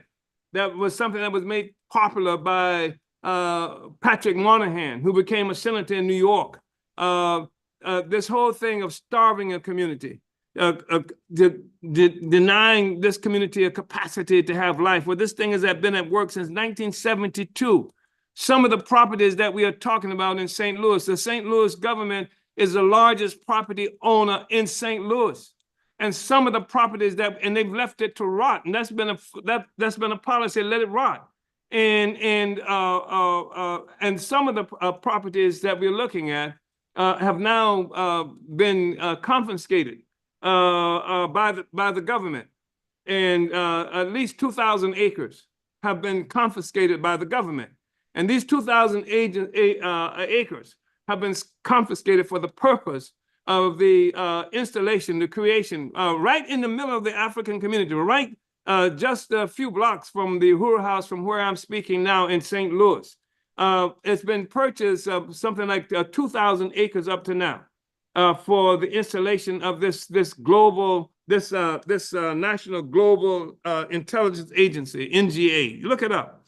And part of what this NGA is about is most of the satellites that are out there in the world, the drones that's being used in Palestine, that's being used in Ukraine, that's being used throughout this country and other places around the world. They are controlled by, they utilize the capacity of this National Global Intelligence Agency. The drones that's responsible, the satellite imaging that made it possible for the U.S. Government installed and utilized rockets, missiles to go deeper into Russian territory. The ability to to use a bomb in Moscow to kill a Russian general. The assassinations that we've seen happening in places like Iran, et cetera, NGA. That's the capacity that they've got. They've got that from this kind of capacity, the NGA, the National Global Intelligence Agency, Geospatial Intelligence Agency. That's where it comes from. And, you know, that's really sinister. So here you have this program by the US government that's taking communities. And when I say taking communities, they're not just, when they take this and they do 2,000 acres, 1,000 of it is officially and formally coming into possession of the geospatial agency, but another 1,000 acres or so surrounding this area to create a certain kind of security blanket, security capacity around this thing. What happens if you got all these people who are living in these horrible conditions in terms of housing and absence of housing?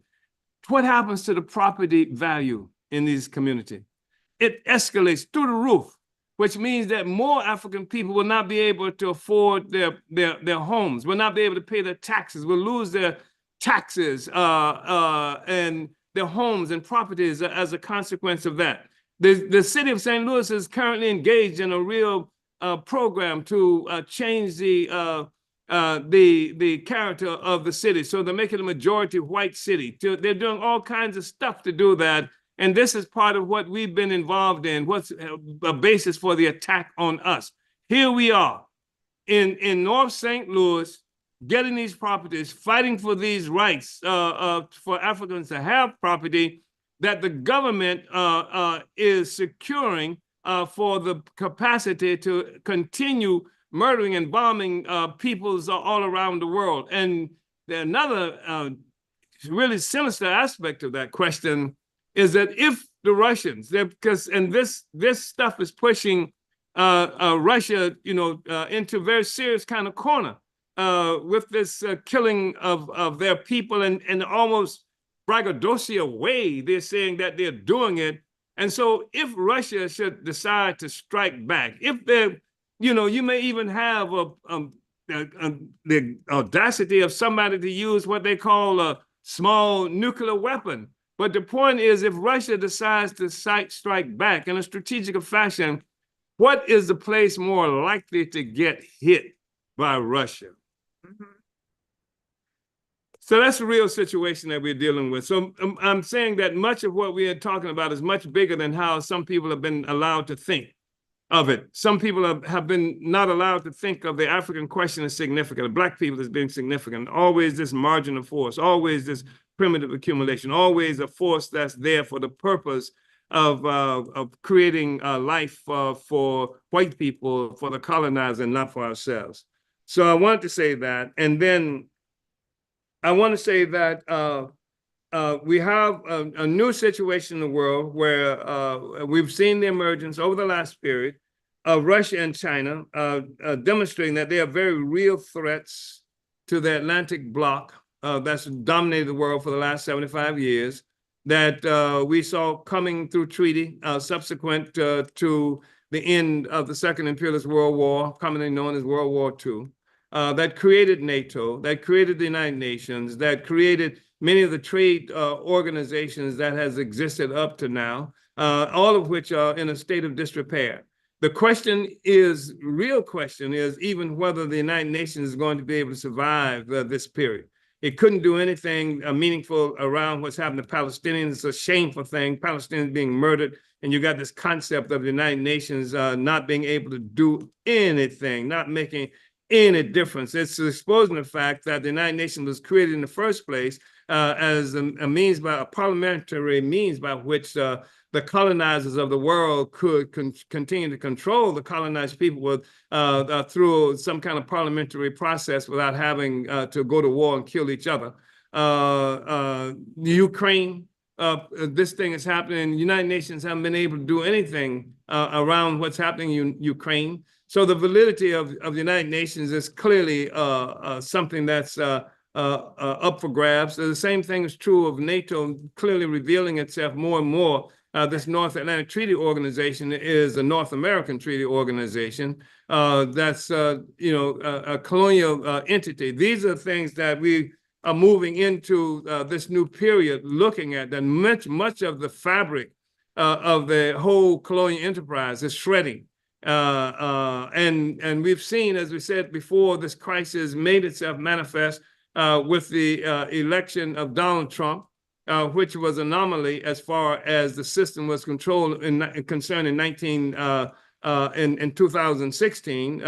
It is not such an anomaly today, and because the ruling class is learning how to live with Trump, and many of them are moving in to participate with Trump in the direction he's trying to go. And we see pundits coming up with explanations about how some things that Trump is doing could be good, et cetera. We've seen them come to kiss the ring of Trump, people who said that never Trump kind of stuff in the past.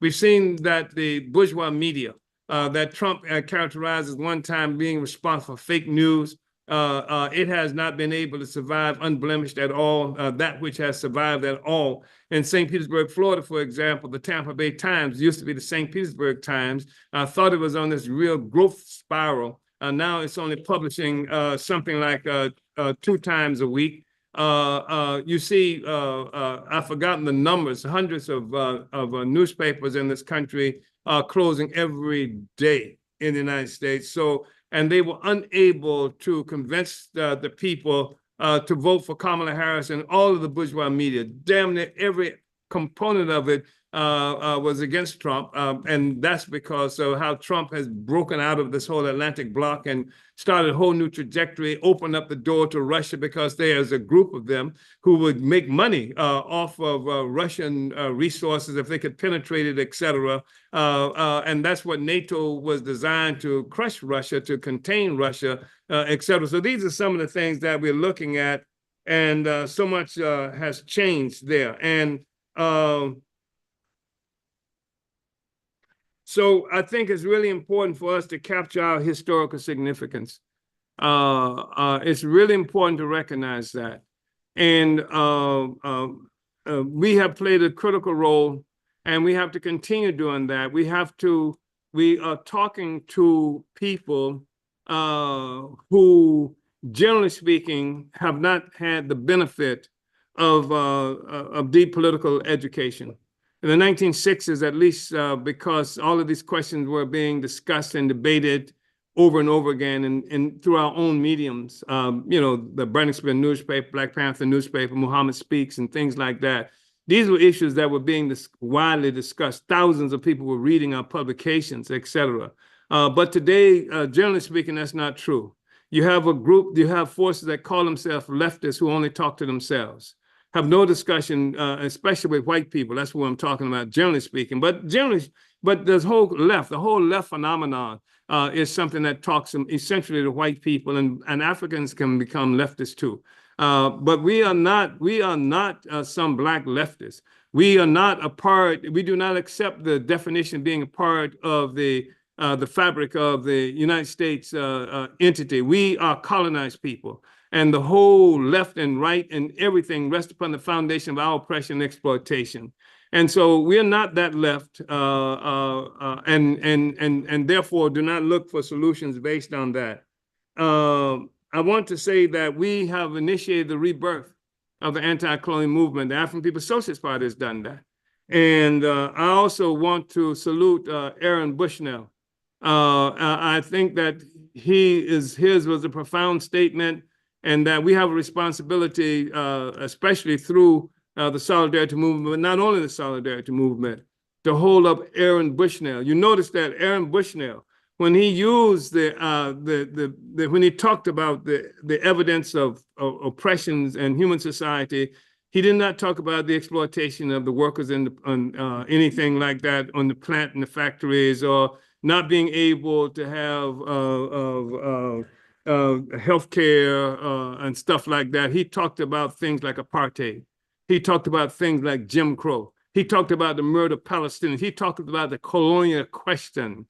And if you want to talk about the free speech, obviously the free speech question is one that's been tied directly to the fight against colonialism. And so the fact is that Bushnell was killed by the system in an effort to win free speech. And it's only after he set himself ablaze that the New York Times and the Wall Street Journal and all these other publications would say anything about what he was protesting about all along, and would say anything about what the Palestinians and the Africans and other people were saying about oppression all along. So, comrades, I've spoken a long time. Uhuru.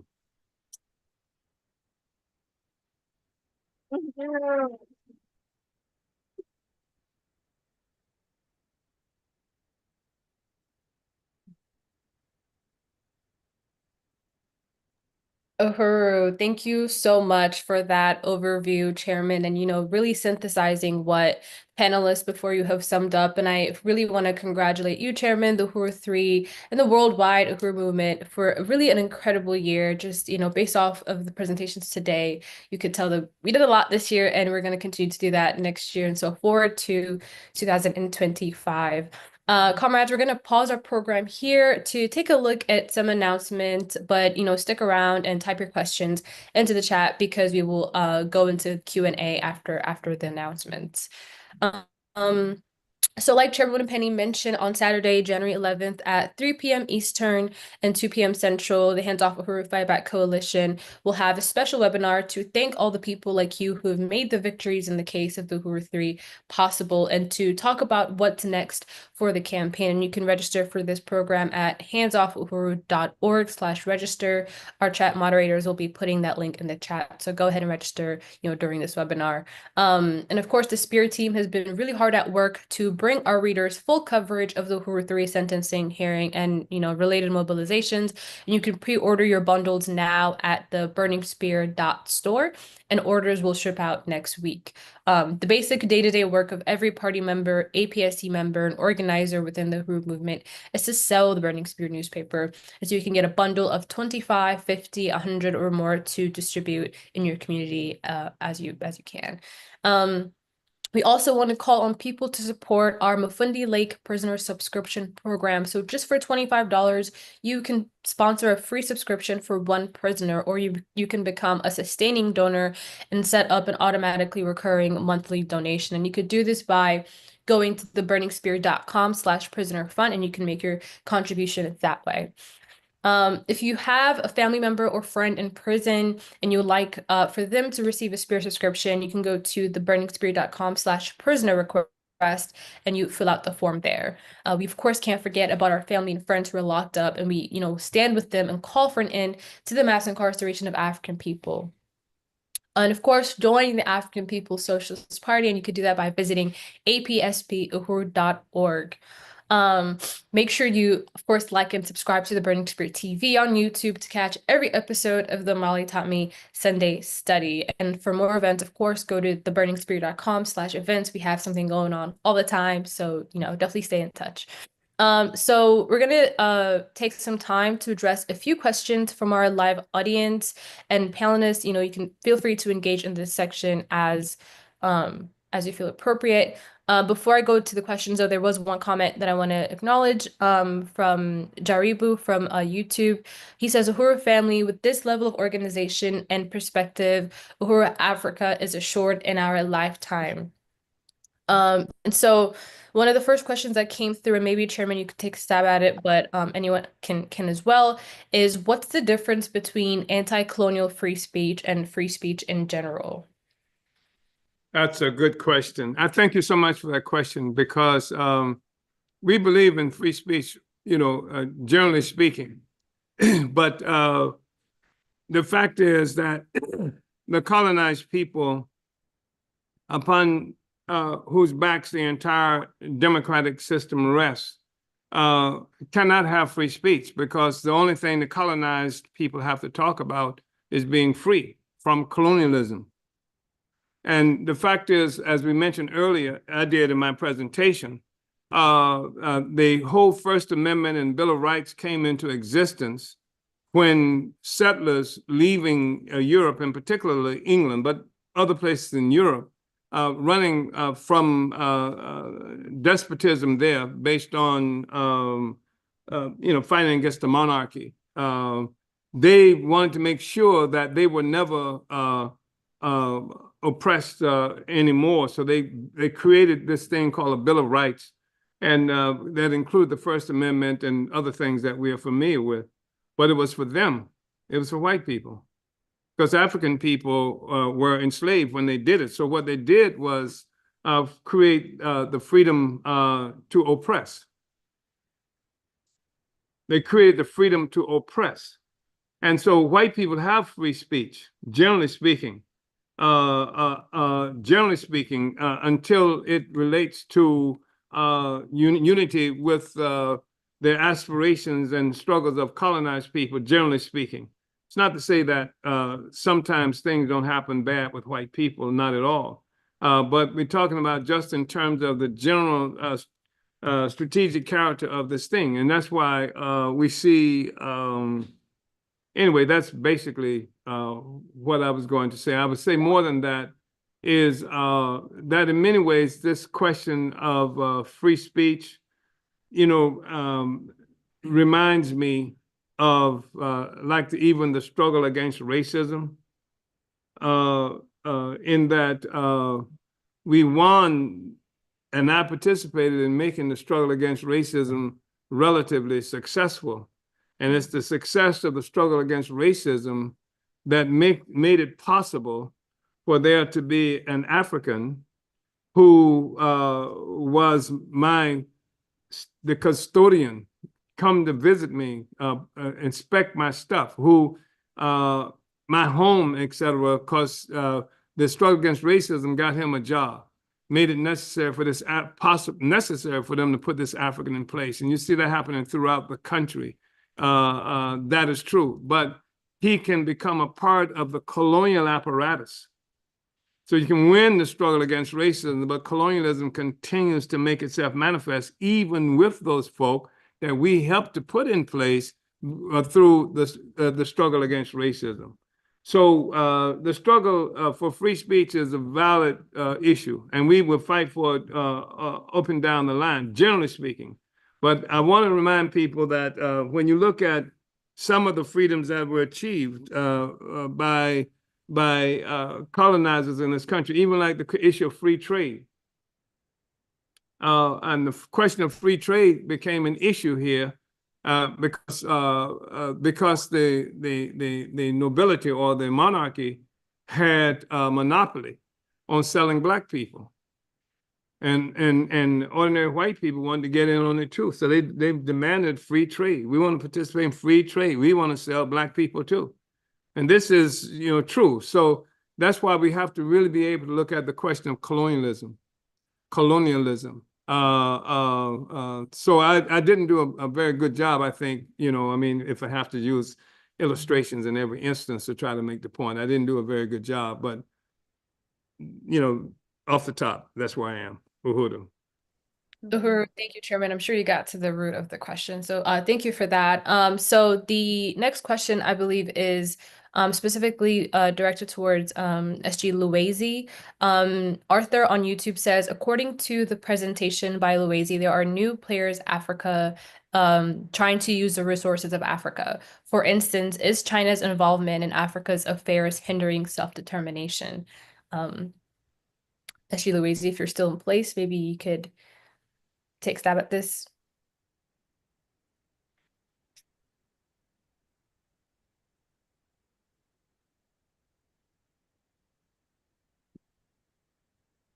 Or maybe anyone else on the panel that can feel like they can answer this if SG Luwezi is not in place right now. What's hindering self-determination on the African continent is the comment Tafari spoke to it earlier in his presentation, is the fact that the party is not in, everywhere we need to be on the continent of Africa. We have not succeeded up to this point in winning Africans on the continent to African internationalists philosophically and to the African Socialist International Organization or the African People's Socialist Party. the fact is there's a way that this discussion happens. What we're really asking is whether or not the U.S. and particularly the United States, but other forces are correct in their anti-Chinese position as it relates to Africa.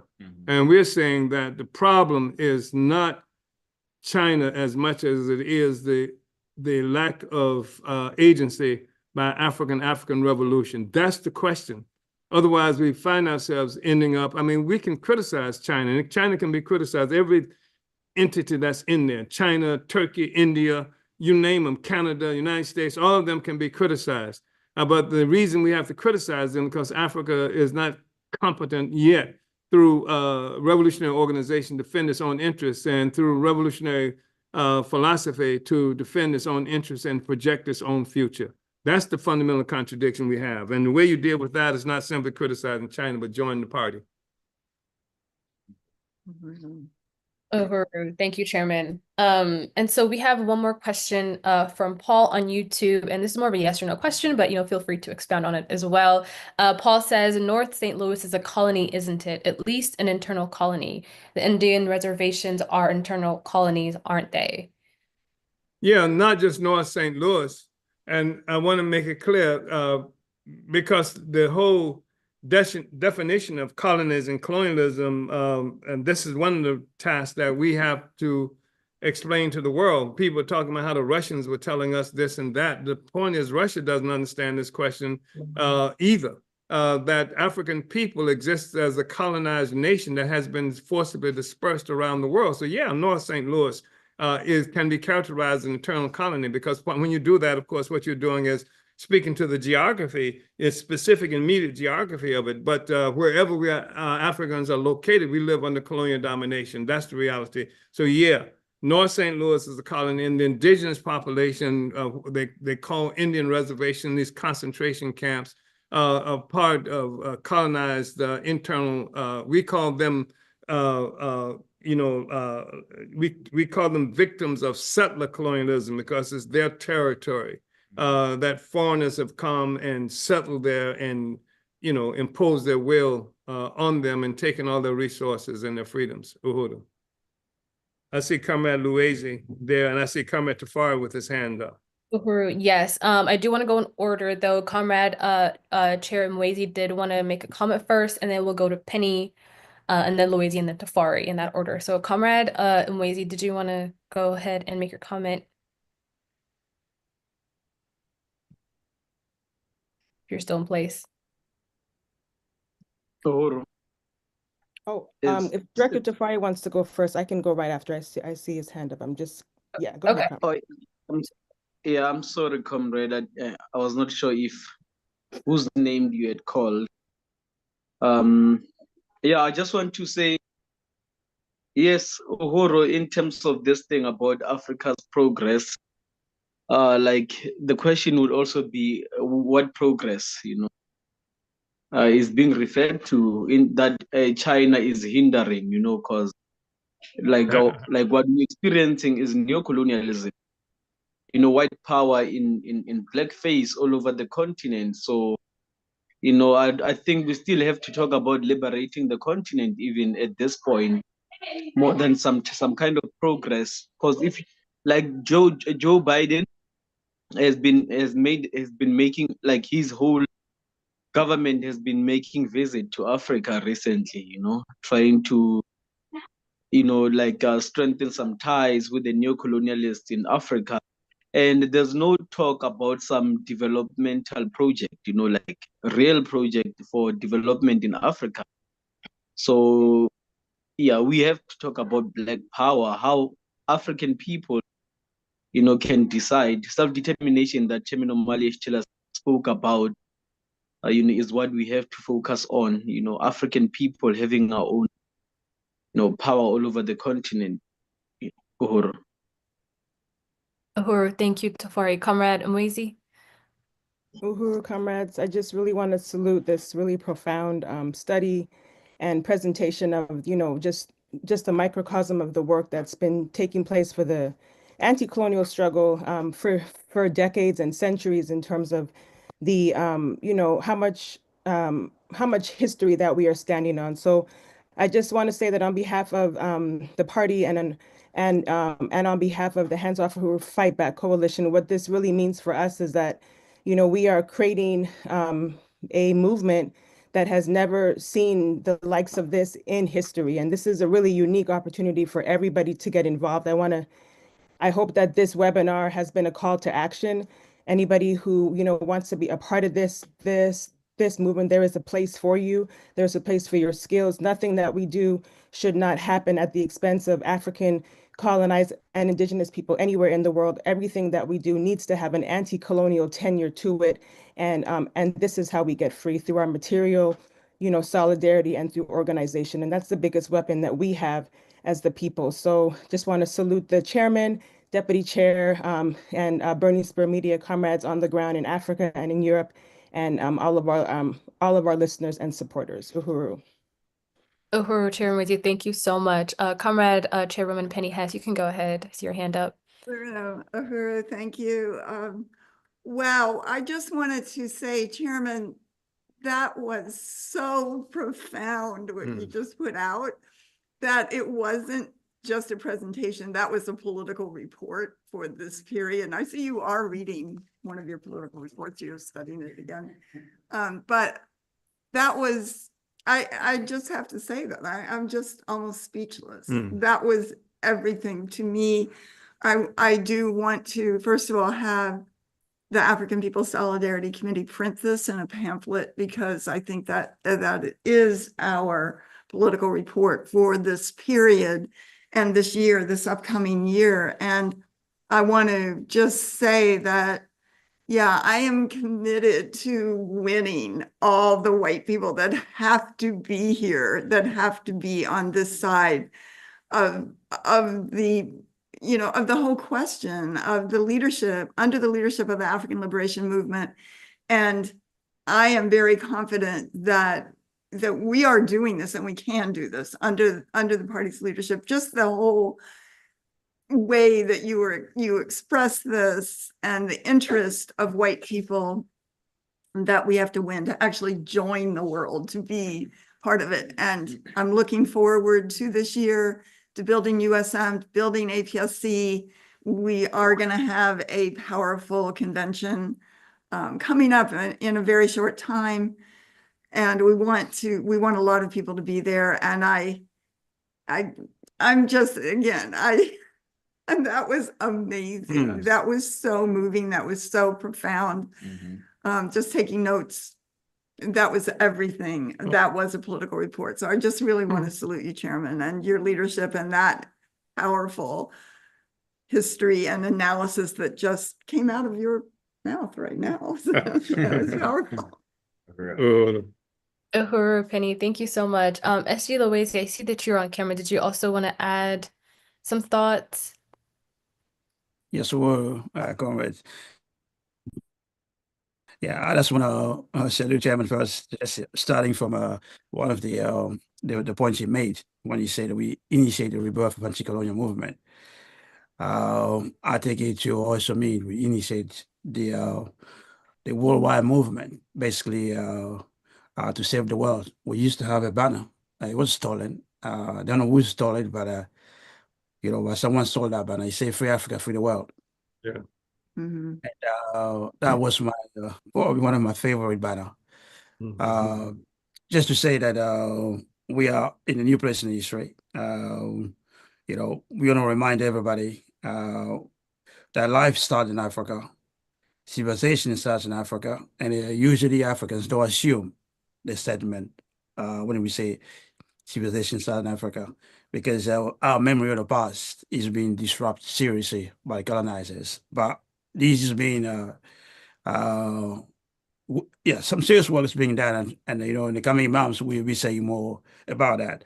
So the African working class is in a mission.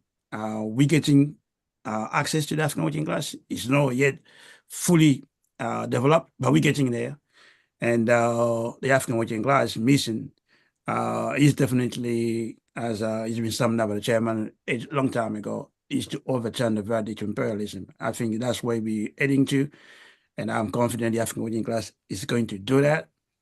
And, you know, so I just want to, you know, salute everyone who participated in this program. You know, so yeah, I should probably salute the solidarity, you know, leadership to PDS and JC, the entire leadership of the African People's Society Party, and everybody who was watching this program. We are just a new place in history. So, and you can't stop history. Nobody can stop it. So, yeah, so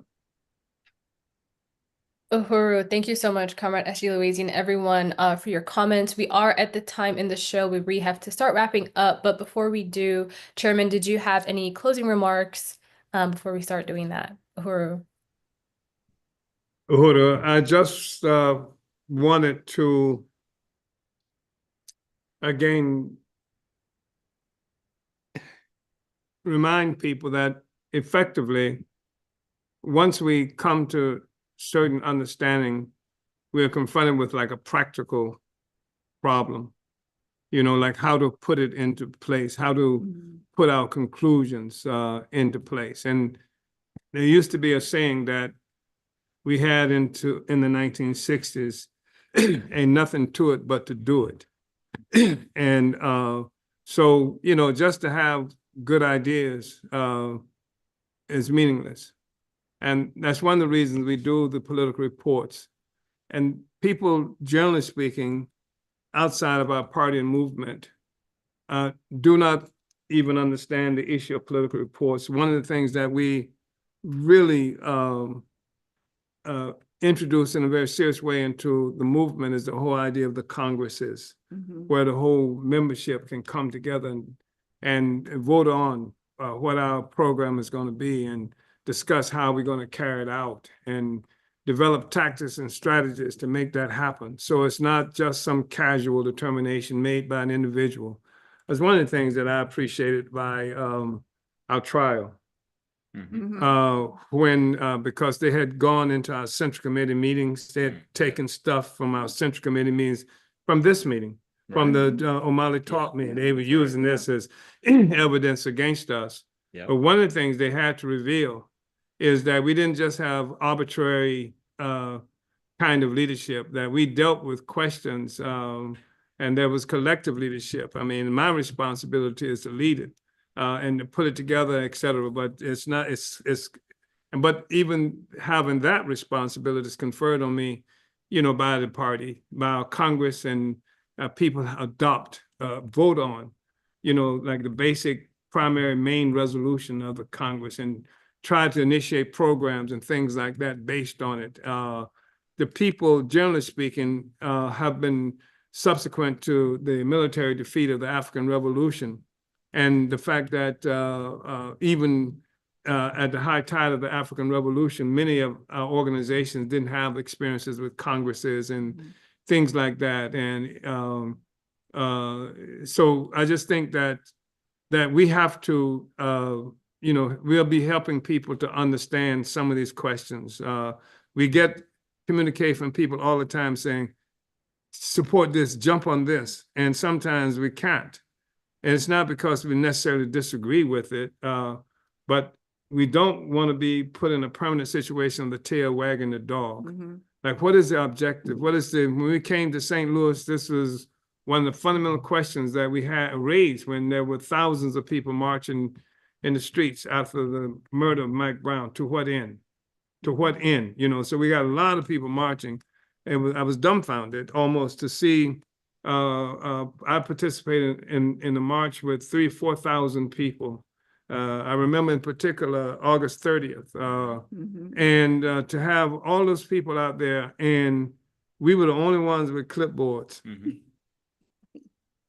Getting the names of people and seeing what they wanted. It was just that the movement was everything, but the revolution was nothing. And so I just want to appreciate everybody being here. And I know I just did a little rambling there, but it's going to be really important, I think, for people to understand what it is to build a movement with tactics and strategies and what it is you're trying to accomplish. And also, and perhaps the King can yell out to me the date of the Black is Back Coalition Electoral School That's going to be in April. April, what date?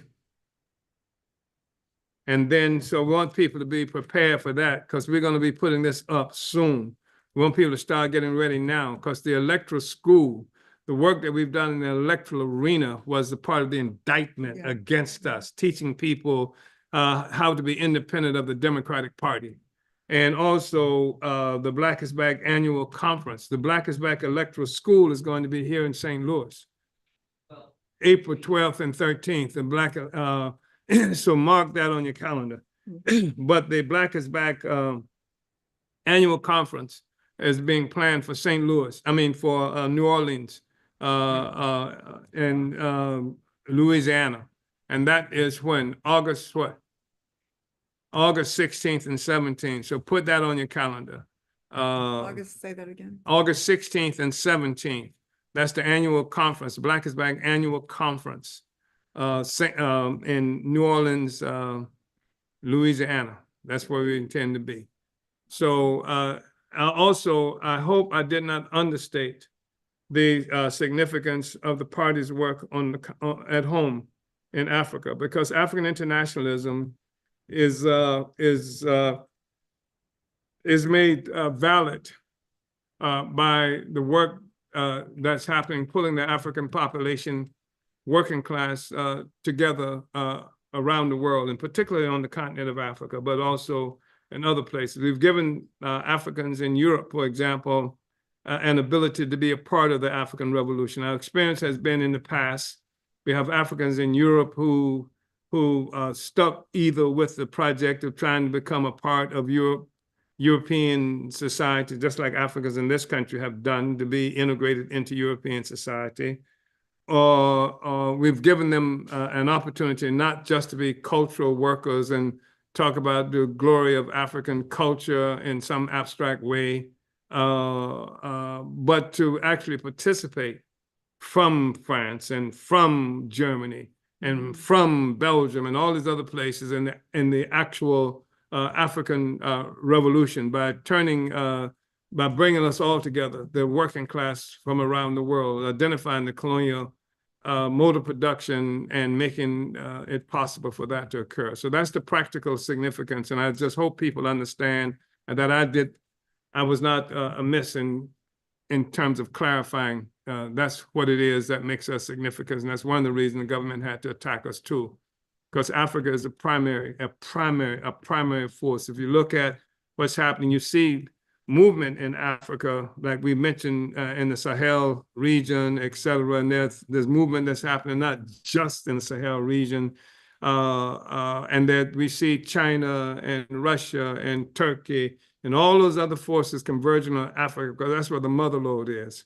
And so the thing is that Africa is now reachieving a capacity to speak with one voice. That's what Garvey was about. That's what Nkrumah was about, and people like Sobukwe and others. So one voice, one Africa, one nation. Uhuru, comrades. Uhuru. Uhuru, thank you so much, Comrade Chair. I want to salute this, really incredible discussion that we've been able to have, and I want to really thank the Omali Taught Me, show team for helping with this really amazing production, from the promotions, AV, and chat moderation.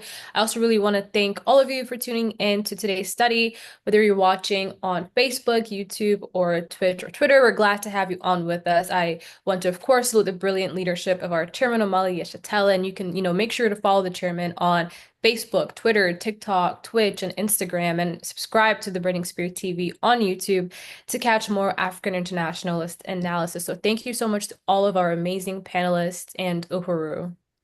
Uhuru.